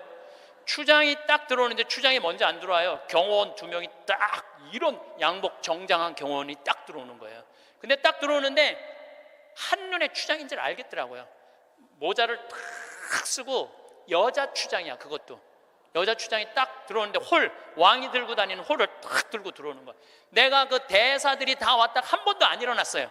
근데 그 추장이 딱 문 열고 들어오는 순간 저절로 일어나지더라고. 저절로. 왜냐하면요 잠비아의 추장 정도면 어느 정도로 권력이 좋으냐면은 보통 추장 한 분이 가지고 있는 땅이 6억 평 정도 돼요. 부산시가 1억 4천만 평이에요. 부산시가. 그러니까 서울보다 더 큰 땅을 갖고 있는 거예요. 추장 한 분이. 그러니까 잠비아에서 추장님한테 잘못 보이잖아요. 그냥 쫓겨나는 거예요. 근데 어떻게 안 일어나? 저절로 일어나지는 거죠. 그러더니 나를 보더니 내가 로망칼라 했으니까 내 손을 나를 보더니 딱 웃으면서 땡큐. 수녀님들도 다 땡큐 하고 딱 만나러 가는 거예요. 그것도 대통령 추장님 만나고 나오면서 우리 또 나올 때 또 일어나죠. 추장이 만나고 그냥 가더라고요. 2시간 동안 사실은 추장님 왔다 갔다 하고 뭐 대사관들 왔다 갔다 하는 거 구경만 한 거야. 12시가 됐을 때 경호실에서 영접실로 오라고 그러더라고요. 그래서 영접실에 들어가서 거기서 1시간을 기다려요. 1시간을. 3시간 만에 대통령이 나타난 거예요. 대통령께서 딱 들어오시는데 우리를 딱 보더니 정말로 내 귀에 영어로 그러더라고요. I owe you an apology 그러더라고요. 사과하겠다는 아주 정중한 말이에요. 그 말이 사과하고 싶다고. 그러니까 내가 그 얘기를 딱 듣고 내가 진짜로 유창한 영어로 이렇게 말했어요. 진짜 유창한 영어로 Don't worry, I understand, because you are president of Zambia. 내가 그랬어요. 당신 잠비아 대통령이기 때문에 당신 바쁘기 때문에 내가 이해한다. 그러니까 대통령께서 막 웃으시더라고요. 그리고 이제 앉아서 제가 이런 얘기를 했어요. 나는 잠비아를 사랑한다. 왜 잠비아를 사랑하느냐 하면 잠비아는 부족 간에 분쟁이 없어요. 거기 전쟁이 없는 나라예요. 1,500만, 인구가 1,500만인데 서로 전쟁이 없어요. 그리고 전쟁만 없을 뿐더러 테러도 없어요. 그리고 이 나라가 영국으로부터 독립한 지 딱 내 나이야 51년 됐어요. 51년 됐는데 이 나라가 대통령 정권 이양이 계속 민주적으로 교체가 되는 거예요. 다 투표로. 참 특별한 아프리카의 평화로운 나라예요. 평화로운 나라예요. 그래서 나는 이 나라에는 투자를 하고 싶다. 그리고 또 할머니 한 분이 100억을 기증해서 여기다가 내가 농업대학을 세우고 싶다. 뿐만 아니라 농업대학뿐만 아니라 의대도 세우고 싶다. 의대도 세우고 싶은데 그것뿐만 아니라 환경도시를 건설하고 싶다. 저는 거기다가 환경도시를 건설하고 싶어요. 참 아름다워. 별도 너무너무 멋있고. 그래서 내가 여러분들 초대하고 싶어요. 별이라는 게 이렇게 아름다운 거구나. 그러니까 내가 땅이 좀 필요하다. 땅이 좀 많이 필요하다. 3,000 헥타르가 필요하다. 우리 대통령께서 들으시더니 수녀님들이 20년 동안 잠비아에 와서 봉사활동하고 있는 거 자기 알고 있대요. 그래서 고맙게 생각을 한다고. 그리고 자기도 에너지에 관심이 너무 많다고 중국 애들이 와갖고 구리를 다 뺏어가는 거예요. 잠비아가 구리 매장량이 세계 4위야. 세계 4위예요. 그러니까 지금 중국 애들이 다 뺏어가는 거예요. 근데 뺏어가면서 그 전기를 거기 구리 캘 때 전기가 많이 들어가거든요. 다 쓰는 거예요. 그런데 문제는 전기값도 안 내는 거예요. 중국 애들이. 너무너무 속상해하고 있더라고요. 그래서 내가 그때 말을 받아서 나는 중국 사람하고 다르다. 나는, 그리고 우리나라는 그 얘기도 했어요. 우리나라는 다른 나라 한 번도 침략한 적 없는 나라다. 다른 나라 거 뺏어온 적이 한 번도 없는 나라다. 그런데 나는 여기다가 정말로 세계적으로 아름다운 환경도시, 프로펠러, 윈드 프로펠러, 풍력 에너지, 그 다음에 솔라 에너지, 이거 여기다가 설치하고 싶다. 바람이 굉장히 많거든요. 그 나라가 해발 1,500m 있어요. 그리고 1500m의 평지니까 바람이 얼마나 많아요. 그러니까 여기다가 이 기가 막히게 평화로운 국가에 아름다운 환경 도시를 건설하고 싶다. 그래서 난 3000헥타르가 필요하다. 나는 이런 말은 전부 다 한국말로 하고, 근데 내 옆에 이제 통역 교수를 데려갔죠, 내가. 김기영 교수님이라고 아주 마침 영국에서 공부를 한 교수님이에요. 영어를 너무너무 잘하시더라고요. 그래서 그 교수님이 다 통역을 해주고 이제 대통령하고 얘기를 다 했어요. 대통령이 한 40분을 얘기를 했어요. 40분을 얘기를 했는데, 이번에 사실은 평화방송에서 제 잠비아 활동을 찍으러 갔어요. 하이라이트가 뭐냐면은 대통령 만나는 거 찍는 게 하이라이트야. 그런데 내가 공식적인 외교적인 채널로 온 게 아니기 때문에 방송국은 못 들어온다는 거예요. 너무 속상하더라고요. 그걸 우리 국민들한테 보여주고 싶고 우리 교우들한테 보여주고 싶었는데, 근데 이제 거의 다 끝났는데 딱 얼굴을 돌려보니까 평화방송이 찍고 있는 거야. 그래서 나중에 어떻게 된 거냐고 물어봤더니 우리를 너무 오래 기다리게 해서 그런지 갑자기 경호실에서 들어가서 찍으라고 그랬다는 거예요. 나는 이렇게 대통령을 보고 있느냐고 앞을 못 봤거든요. 40분 동안 집중을 해야 되잖아요. 집중. 잘 못 알아들어도 알아듣는 척하고 막 이렇게 집중을 해야 되기 때문에 앞을 못 봤어요. 다 찍었다는 거예요. 다 찍었다는 거예요. 그래서 이번에 평화방송에서 성탄 특집으로, 제목이 내가 정확하게 못 들었는데 8월의 크리스마스라는 제목으로 그 잠비아 특집으로 방송을 할 거예요. 여러분 한번 보세요. 꼭 보세요. 그리고 이제 대통령께서 다 얘기가 끝나고 미안했는지 사진 찍자고 그러더라고요. 그래서 내가 딱 일어났는데 대통령, 난 벌써 일어나는 거 끝났는데 대통령은 계속 일어나는 거야. 키가 보니까 2m야 2m 대통령이 키가. 그래서 제가 진짜 이랬어요. 이렇게 고개를 들고 진짜 또 유창한 영어로 이렇게 얘기했어요. Too tall. 내가 그랬어. Too tall. 사진을 찍으려고 그러니까 내가 너무 키가 작으니까 안 되겠어. 그래서 내가 영어로 얘기했어요. I need lift. 리프트 올리겠다. My 힐 뒤꿈치를 올리겠다. 내가 그러니까 대통령이 박장대소를 하시는 거예요. 그래갖고 대통령이 한 우리 간 직원들, 이제 우리 수녀님들 다 뭐 10분하고 사진, 우리 저기 평화방송 스태프들하고도 다 찍어주셨어요. 너무너무 즐거우셨나 봐요. 그래갖고 이제 근데 이제 그 땅을 받으려면 2년을 기다려야 된대요. 왜냐하면 땅이 크기가 얼마냐, 분당 신도시 2배만 한 거니까. 우리도 신도시 하나 개발하려고 그러면 하루아침에 결정이 안 되잖아요. 그러니까 2년은 기다려야 된다고. 그리고 대통령께서도 강요회의를 통해서 나중에 땅을 드릴 수 있으면 회의로 결정되면 드리겠다고 그렇게 얘기를 했어요. 근데 내가 이제 마지막에 대통령을 정말로 많이 웃겼거든요. 나는 하느님한테 받은 특별한 은사 중에 하나가 누구도 웃길 수 있는 은사를 받았어요. 누구도 웃길 수 있는 은사를 받았어요. 그리고 나는 끝나고 사실은 대통령 만나고 눕고 이러고 저러는 바람에 새벽에 갔다가 밤 12시에 와갖고 생일 밥도 못 먹었어요. 그리고 다음날 강의는 LA, 아프리카에서 LA 성령대 강의가 있는데 그런저런 이유로 비행기를 놓쳤어요. 2,500명이 기다리고 있는데 LA에서 지금 나를. 그러니까 전 세계 비행기를 뒤져보니까 원래는 싱가포르로 해서 LA로 이제 가는 비행기를 끊어놨는데 그걸 놓쳤으니 가긴 가야 될 거 아니야. 지금 2,500명이 날 기다리고 있는데.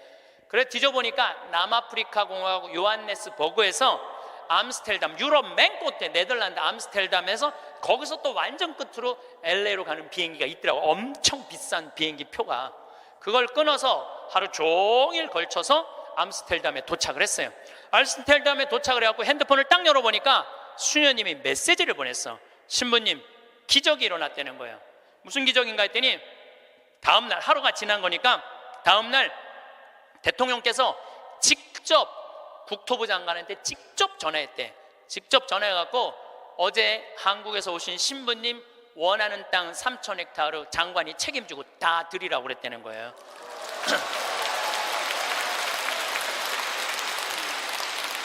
그리고 일주일이 이제 성령대 이제 강의가 다 끝나고 일주일이 지났는데 수녀님이 또 메시지를 보냈어. 신부님, 우리들 지금 국토부 장관 만나러 다시 서울로 루사카로 간다는 거예요. 거기 서울까지 가는데 10시간 걸리거든요. 루사카로 간다는 거예요. 그럼 점점 일이 빨리 진행이 되는 거죠. 근데 나는 2년 기다려도 돼요. 왜냐하면 나는 지금 110살까지 살 거니까 뭐 2년 못 기다려. 나는 마음이 느긋했어요, 사실은.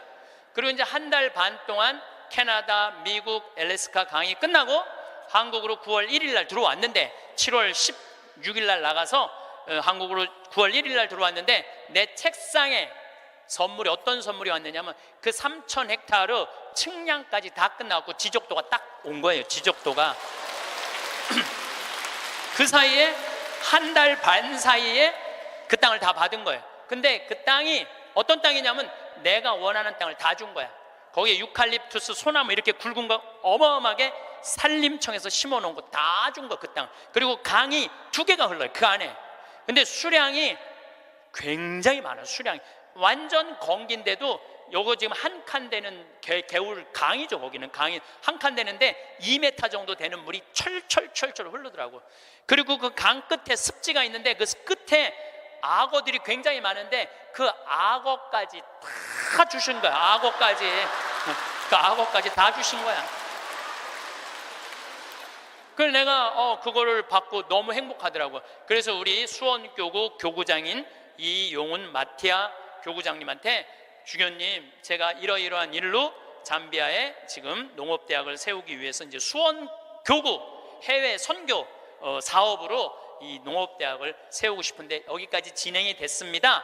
그랬더니 우리 교구장 주교님이 그 말을 들으시더니, 아이고, 우리 황 신부님은 그거 하려고 그러면은 150살까지는 살아야 되겠다고 40년을 연장을 시켜주시더라고요.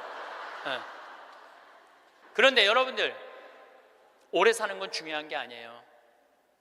단 하루를 살더라도 사는 것처럼 살아야죠. 하루를 살더라도 사는 것처럼 살아야죠.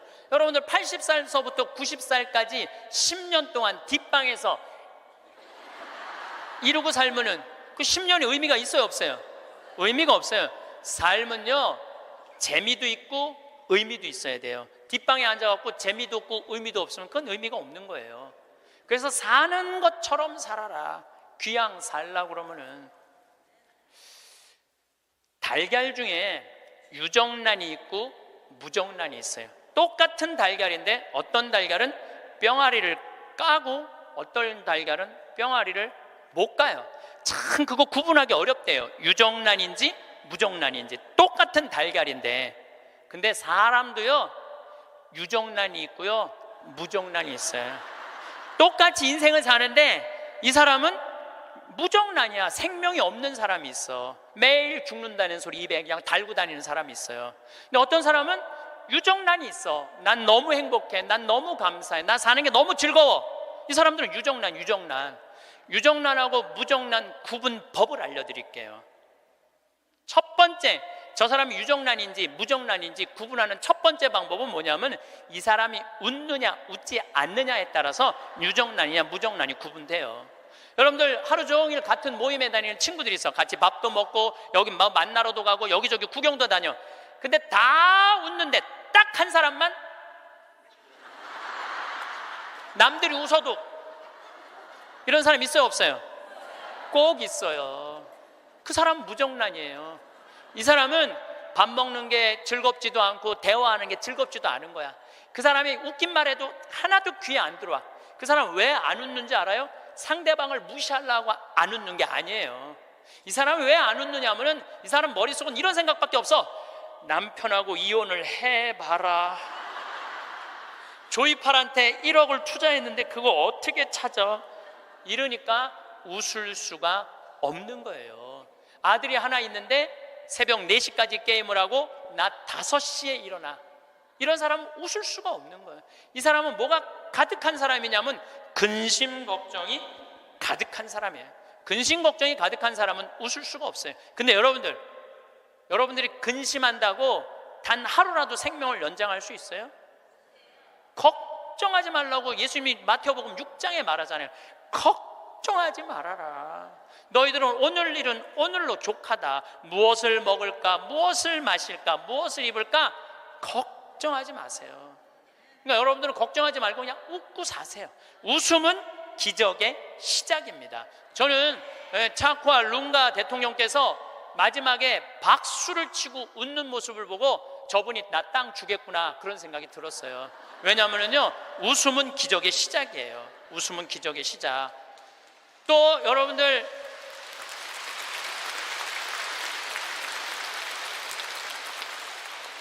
오늘 강의 들어서 사진 여러분들 안 나오는 분들 많죠?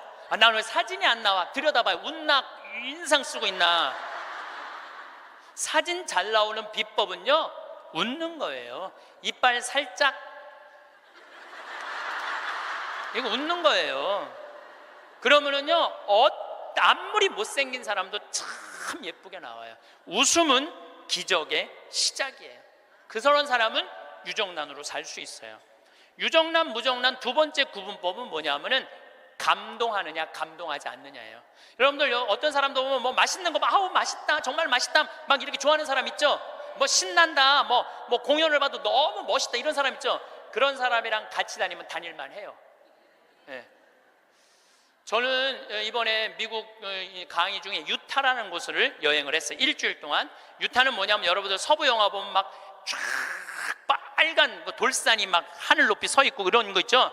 거기에 브라이어스 캐년, 그랜드 캐년, 델리킷 아치, 이런 캐년랜드 이런 데가 있는 지역이에요. 미국에서도 가장 인기 있는 관광지예요. 거기를 일주일 동안 여행을 했는데 나 여행을 인도한 사람이 74살 먹은 마틸다라는 친구예요. 저는 여러 차례 말씀드리지만 나는 87살까지는 친구예요. 87살까지는 친구예요. 근데 74살 먹은 마틸다라는 이 친구인데 4년 전에 내가 미국 강의 갔을 때 요세미티라는 공원을 나를 하루 1박 2일을 데리고 왔는데 내가 너무너무 행복해 하니까 이번에 강의 온다니까 준비를 한 거야. 나 보여주려고 3,000km가 되는 데를 3번을 답사를 한 거예요. 3,000km, 74살 먹은. 근데 이분은 부자가 아니야. 세탁소 하는 분이에요. 근데 정말 내 강의대로 사는 분이야. 돈만 생기면 여행을 가는 거예요. 나중에 안 가고 이분은 생각만 나면 지금 가는 분이야. 지금 얼마나 즐겁게 사는지 몰라. 정말로 모아놓고 이런 생각 없어. 그냥 쓰는 거야. 그냥 쓰다 죽자. 스주케 회장이야. 그냥 쓰다 죽자. 그냥 쓰다 죽자. 3,000km를 3번을 답사를 한 거예요. 8명이 같이 여행을 갔는데 이분은 이미 다 구경했기 때문에 더 이상 볼 게 없는 분이에요. 딱 뷰포인트, 제일 경치 좋은 자리 가서 이분은 경치를 안 보고 나를 보더라고요. 과연 내가 감동할 것이냐, 감동하지 않을 것이냐. 근데 저는 5년 전에 내가 위암 걸리고 난 다음부터 저는 매일매일 감동이에요. 이번에도 단풍을 보는데 내가 하느님한테 기도했어요. 하느님, 이 아름다운 단풍을 올해도 볼 수 있게 해주셔서 감사합니다. 올해도 볼 수 있게 해주셔서 감사합니다. 어제는 오래간만에 별이 막 떴어요. 막 별을 보는데 너무 이 아름다운 별을 볼 수 있게 해주셔서 감사합니다. 나는 감동이 삶의 기본인 사람이야. 네, 감동이. 네. 막 감동을 하면 막 너무너무 행복해. 그러니까 내가 그 뷰포인트에 딱 섰을 때 내 반응은 정말 이랬어요. 여기 죽인다. 여기 너무 멋있다. 좋아, 아주 좋아. 제가 맨 입만 열면은 오 마이 갓. 너무 일주일 동안 내가 계속 입에서 감동. 와, 너무 진짜 멋있었고. 이랬을 때 나하고 같이 간 7명은 자기 인생에 가장 행복했던 여행이라고 얘기를 하더라고. 여행은 어디를 가느냐가 중요한 게 아니에요. 누구와 가느냐가 중요한 거예요. 누구와 가는데 감동하는 사람이랑 가느냐, 감동하지 않는 사람이랑 가느냐에 따라서 여행은 기분이 확 잡치기도 하고 너무 멋있기도 해. 꼭 여러분들 이런 사람들 있죠. 꼭 좋은데, 경치 좋은 데라고 생각하고 데리고 갔는데 이렇게 말하는 사람 있어요. 뭐하러 여기까지 와? 있어요, 없어요? 꼭 있어요. 만약에 내가 그 델리킷 아치에서 이렇게 말했다면 그분은 다리에 힘이 쭉 빠졌을 거예요. 에이, 여기 뭐 우리나라 설악산 울산바위만 못하네. 이러면은요, 상대방 무릎 꺾 꺾는 것보다도 더 나쁜 일을 하고 있는 거예요. 사람은요, 감동을 할 줄 알아야지 이 사람이 멋있는 사람이에요. 그게 유정란이야. 유정란. 여러분들, 아내가 아이고 아파, 아이고 허리 아파, 아이 힘들어 죽겠어. 그럼 남편이 아이고 그 또 아프다고 그러네. 이거 아픈 사람 한 줄이야. 좀 제발 좀 끙끙 소리 좀 하지 마. 그럼 정말로 신경질이 나요. 아이고 아파, 아이고 어떻게 해줄까, 얼마나 애 낳느냐고 힘들어갖고 이렇게 아프고, 정말 내가 죽일 놈이지, 살림하느냐고 힘들고 얼마나 아플까. 이거는요 위로가 돼요. 아프다, 나도 옛날에 다 아파봤어. 이런 사람 완전히 고춧가루 뿌리는 사람이에요. 유정란 무정란은요, 감동하느냐 감동하지 않느냐에 따라서 결정이 되는 거. 또 유정란 무정란은 감사하느냐 감사하지 않느냐에 따라서 유정란 무정란은 결정적으로 구분 지어져요. 남편이 김치찌개 딱 먹고, 여보 이렇게 맛있는 김치찌개 먹을 수 있는 건 대한민국에서 나 하나밖에 없을 거야. 당신 어쩜 이렇게 김치찌개를 맛있게 끓여? 이거는 김치찌개가 아니야. 이건 예술 작품이야. 당신 혹시 여기다가 약 탔어? 이러면은요, 아내는요 음식하는 게요 예술 작품을 만드는 기분으로 만들 수 있어요. 근데 남편이 딱 김치찌개 먹고, 야 30년 동안 끓이는 김치찌개 이것밖에 못 끓이냐? 김 있어? 김 재놓은 거? 콩, 간장, 콩 갖고 와, 콩. 이러면은요, 아내는 그 김치찌개에다가 독 타고 싶어, 독. 제가 이번에 애리조나에 갔는데 꼭 애리조나에 한 할아버지가 나 식사 대접을 하고 싶다는 거예요. 근데 어느 정도로 부자냐면 애리조나에서 최고로 돈을 많이 버는 분이래요. 애리조나 밑100이 나오고도 절대 뒤지지 않는 부자래요. 집이 4,000평 있어요. 집이 4,000평. 수영장도 있고 하여튼 들어가 보니까 대골 같더라고요. 그래갖고 꼭 만나고 싶다 그러니까, 그것도 안내하는 분들이 꼭 가자고 그러니까, 본당 신부님이 가자고 그러니까 본당 신부님이 해제하는 대로 해야죠. 갔는데 주인이 딱 나왔는데 앞치마를 딱 두르고 나온 거야, 할아버지가. 나는 어마어마하게 부자라 그래서 럭셔리하게 하고 나올 줄 알았더니 앞치마를 딱 두르고 나온 거예요. 그래서 아니 이렇게 부자라는데 이 앞치마가 어울리지 않는다 그랬더니 이분이 나한테 그러는 거야. 안토니오라는 분인데 이분이 나한테 신부님 날 이렇게 만들었다는 거예요. 무슨 소리냐? 자기는 평생 살면서 컵을 여기서 여기도 옮겨본 적이 없대요. 부인을 종부리 부르대요. 예, 자아 실현 좀 해드릴게요. 부인을 종부리듯 부렸대요. 근데 미국은 먼 거리를 다니기 때문에 CD를 많이 듣고 다녀요. 그래서 내 CD를 누가 고서 준 거예요.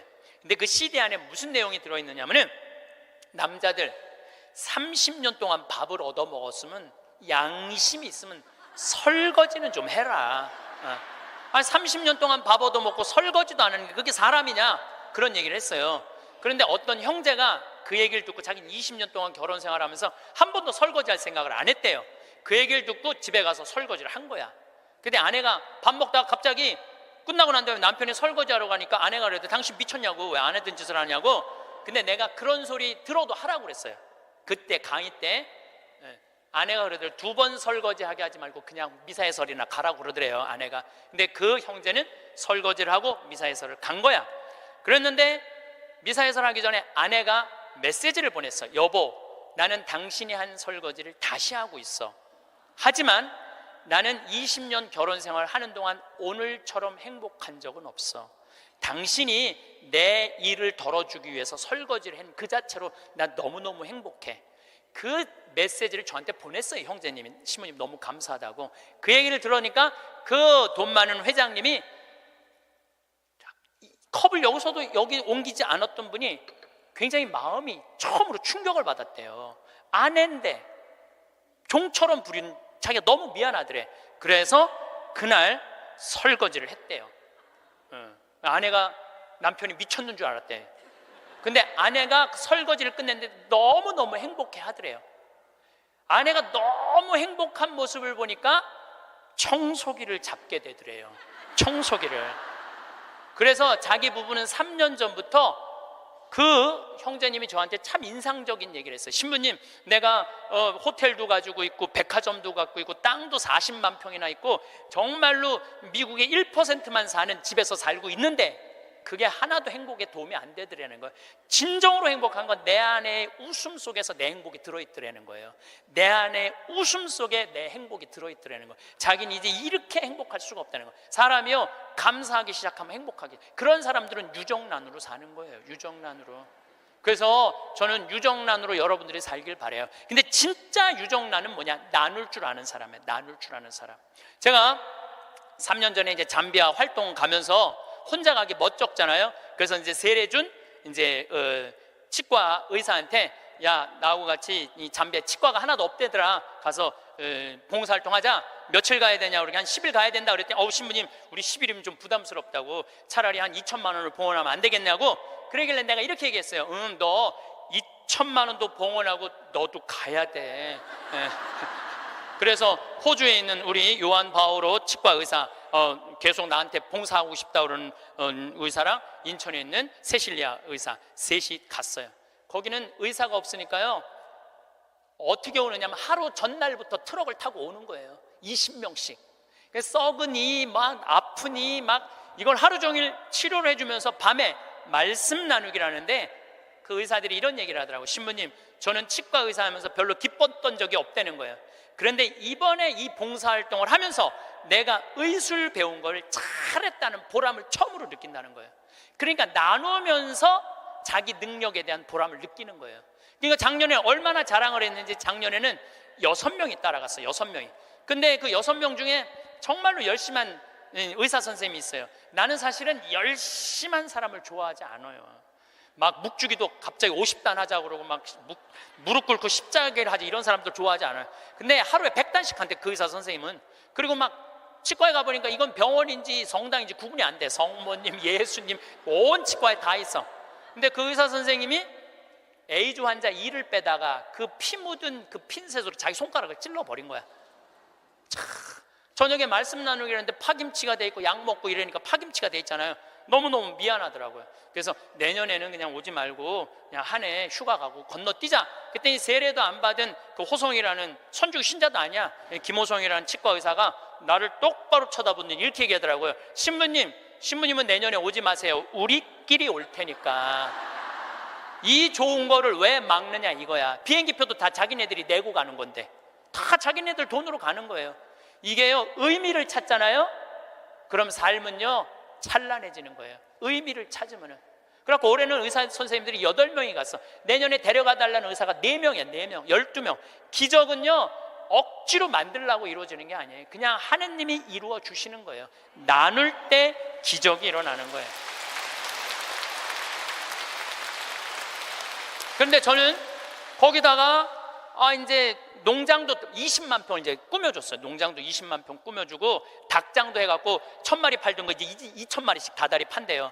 그런데 소를 못 키우겠는 거야. 소를. 저 소만 키우면 이제 거긴 다 이제 내 꿈이 다 이루어지는데. 근데 우리 평창 군수님이 대관령 한우협회 11년 동안 조합장 하다가 군수님이 된 거야. 그분하고 밥 먹을 때마다 이런 생각이 드는 거예요. 저분을 모시고 가면 소 키우는 건 해결될 텐데 군수님을 하고 있으니 모시고 갈 수가 있어야지. 그래갖고 내가 밥 먹을 때마다 속으로 이런 생각을 했어요. 다음 선거에 좀 떨어져라, 이런 생각을 했어요. 근데 작년 7월 달에 지방선거를 했는데 파라과이 내가 강의 중에 지방선거 결과 발표하는 날이야. 딱 열어보니까 결과를 보니까 떨어졌어. 그래서 내가 축하한다고 메시지 보냈어요. 축하한다고. 그리고 이번 할머니 모시고 갈 때 같이 가자고. 모시고 딱 갔는데 내가 옥수수를 4만 평을 심어놨거든요. 그걸 보더니 이 군수님이 그러더라고요. 신부님 걱정하지 말라는 거예요. 이거 사일리지 하면 된다는 거, 소사료로 만들면 된다는 거예요. 그래서 이거 해달라고 그랬더니 3번을 가셨어. 잠비아를 싹 해갖고 소를 먹이는데 소들이 너무너무 잘 먹는 거예요. 그걸 하려면 1억이 드는데 300만 원으로 1억을 만들어낸 거야. 그러니까 능력 있는 사람들이 필요한 거예요. 그래서 이번 여름에 내가 꼭 소를 한 마리씩 잡거든요. 수님한테 소 한 마리 내놓으라고 그러니까 $1000를 주고 내가 달라고 그러거든요. 안 된다는 거예요. 소를 내가 32마리를 사줬는데 신부님, 황소가 한 마리, 암소가 32마리인데 안 된다는 거예요. 한 마리도 못 내놓는다는 거예요. 왜 못 내놓느냐 그러니까 32마리 암소가 전부 다 애를 가졌다는 거예요. 애를. 그래서 못 내놓는다는 거예요. 그래서 내년에는 소가 500마리까지 늘릴 수 있다는 거예요. 1000마리까지 키울 수 있는 1000마리까지. 근데 이 군수님이 저한테 이런 얘기해요. 신부님 너무 감사하다는 거예요. 뭐가 감사하냐 그러니까 보통 우리 선거 떨어지면은 아들은 감옥에 가고 부인은 이혼하자고 자기 목맬 생각 한다는 거예요. 그런데 떨어졌을 때 축하한다고 메시지 보낸 건 신부님 하나라는 거예요. 그런데 여기 막상 와서 보니 너무 좋다는 거. 너무너무 자기 인생의 의미가 생긴다는 거. 좀 너무너무 신난다는 거예요. 이번에 또 캐나다에 가니까 다니엘이라는 73살 먹은 할아버지가 회사가 3개나 있어. 설계 회사가. 당신도 참여하고 싶다고 헬스장에 지금 다닌다는 거예요. 자기는 도시 설계팀이 있어서 신부님 거기 세계 최고의 환경도시를 세워줄 수 있다는 거야. 이분이 누구냐면 요한 바오로 2세 교황님이 캐나다에 방문했을 때 제대를 설계하신 분이야. 얼마나 능력 있는 분인지 몰라요. 또 한국에는 김원이라는 건축가가 있어요. 독립기념관 세우신 우리 이제 은퇴하셨는데 여기 해화동에 큰 빌딩 있죠. 거기 그분도 은퇴한 설계사님들이 동참하겠다는 거예요. 이게 기적이 일어나는 거. 기적이 나눌 때. 그러면은 여러분들은 나도 참여하고 싶은데 신부님 나는 안 될까요? 여러분들도 참여했어요. 내가 할 줄 아는 게 뭔데요? 여러분들 할 줄 아는 게 왜 없어요? 내년에 60명 가면은 밥 해줘야 되잖아요. 밥. 근데 이번에 60부터 64살 되신 분 4분이 따라갔어요. 아줌마들이 애들 밥 해주려고 농장 꾸미는데 이분들이 나한테 한 얘기가 그 얘기예요. 신부님, 내가 60평생을 살면서 이렇게 찬란한 인생이 처음이라는 거예요. 찬란한 인생이. 그래서 여러분들 이제 제발 내 집, 내 자식 그런 이기적인 것에서 벗어나서 정말 유정란의 삶을 살고 싶으면 나누셔야 돼. 이제 이 900만 평의 도시 세우려고 그러면요, 여러분들의 재물만 필요한 게 아니에요. 여러분들의 능력이 필요해. 저는 이번에 잠비아에 가고 너무 가슴 아픈 일이 있었어요. 어떤 일이 있었느냐면은 간호대학을 세우다가 수녀님들이 돈이 없어서 멈춘 거야. 그냥 완전 폐허가 된 거야. 너무 가슴이 아프더라고요. 그런데 내가 가만히 보니까 나는 책이 정말 많이 팔리더라고. 사는 맛, 사는 뭐, 요즘 또 왜 우리는 통하지 않을까. 또 이번에 이제 촌놈 신부 유럽 여행기 인세가 너무너무 많은 거야. 그래서 내가 수녀님한테 전화했어요. 수녀님, 내가 간호대학 세워주겠다고. 그러니까 내가 인세가 한 2억 정도 있어갖고 그거 다 보내주기로 했어요. 그런데도 얼마가 모자라면 3억이 모자라. 그래서 내가 이번에 한 번 더 여러분들의 도움을 청해요. 제가 시간이 없어서 그러는데 작년에 포크레인 산다고 그럴 때 2억만 보내달라고 그러는데 우리나라 국민들이 얼마를 보내줬는지 알아요? 10억을 보내줬어요. 10억을. 너무너무 감사하죠. 이게 내 일이 아니야. 하느님 일이지. 근데 이번에는 간호대학 세우는데 이번엔 3억이 필요해요. 1000만 원씩 30명만 동참을 해주시면은 거기다가 내가 간호대학을 너무 멋있게 세울 수 있을 것 같아요. 그리고 이번에 동참하는 분들은 내가 데리고 갈게. 간호대학 다 세우면은 정말로 너무너무 아름다운 잠비아 한번 가서 내가 이렇게 의미 있는 일을 지금 하고 있구나. 저는 여러분들 무정란으로 살지 않았으면 좋겠어요. 유정란으로 살았으면 좋겠어요.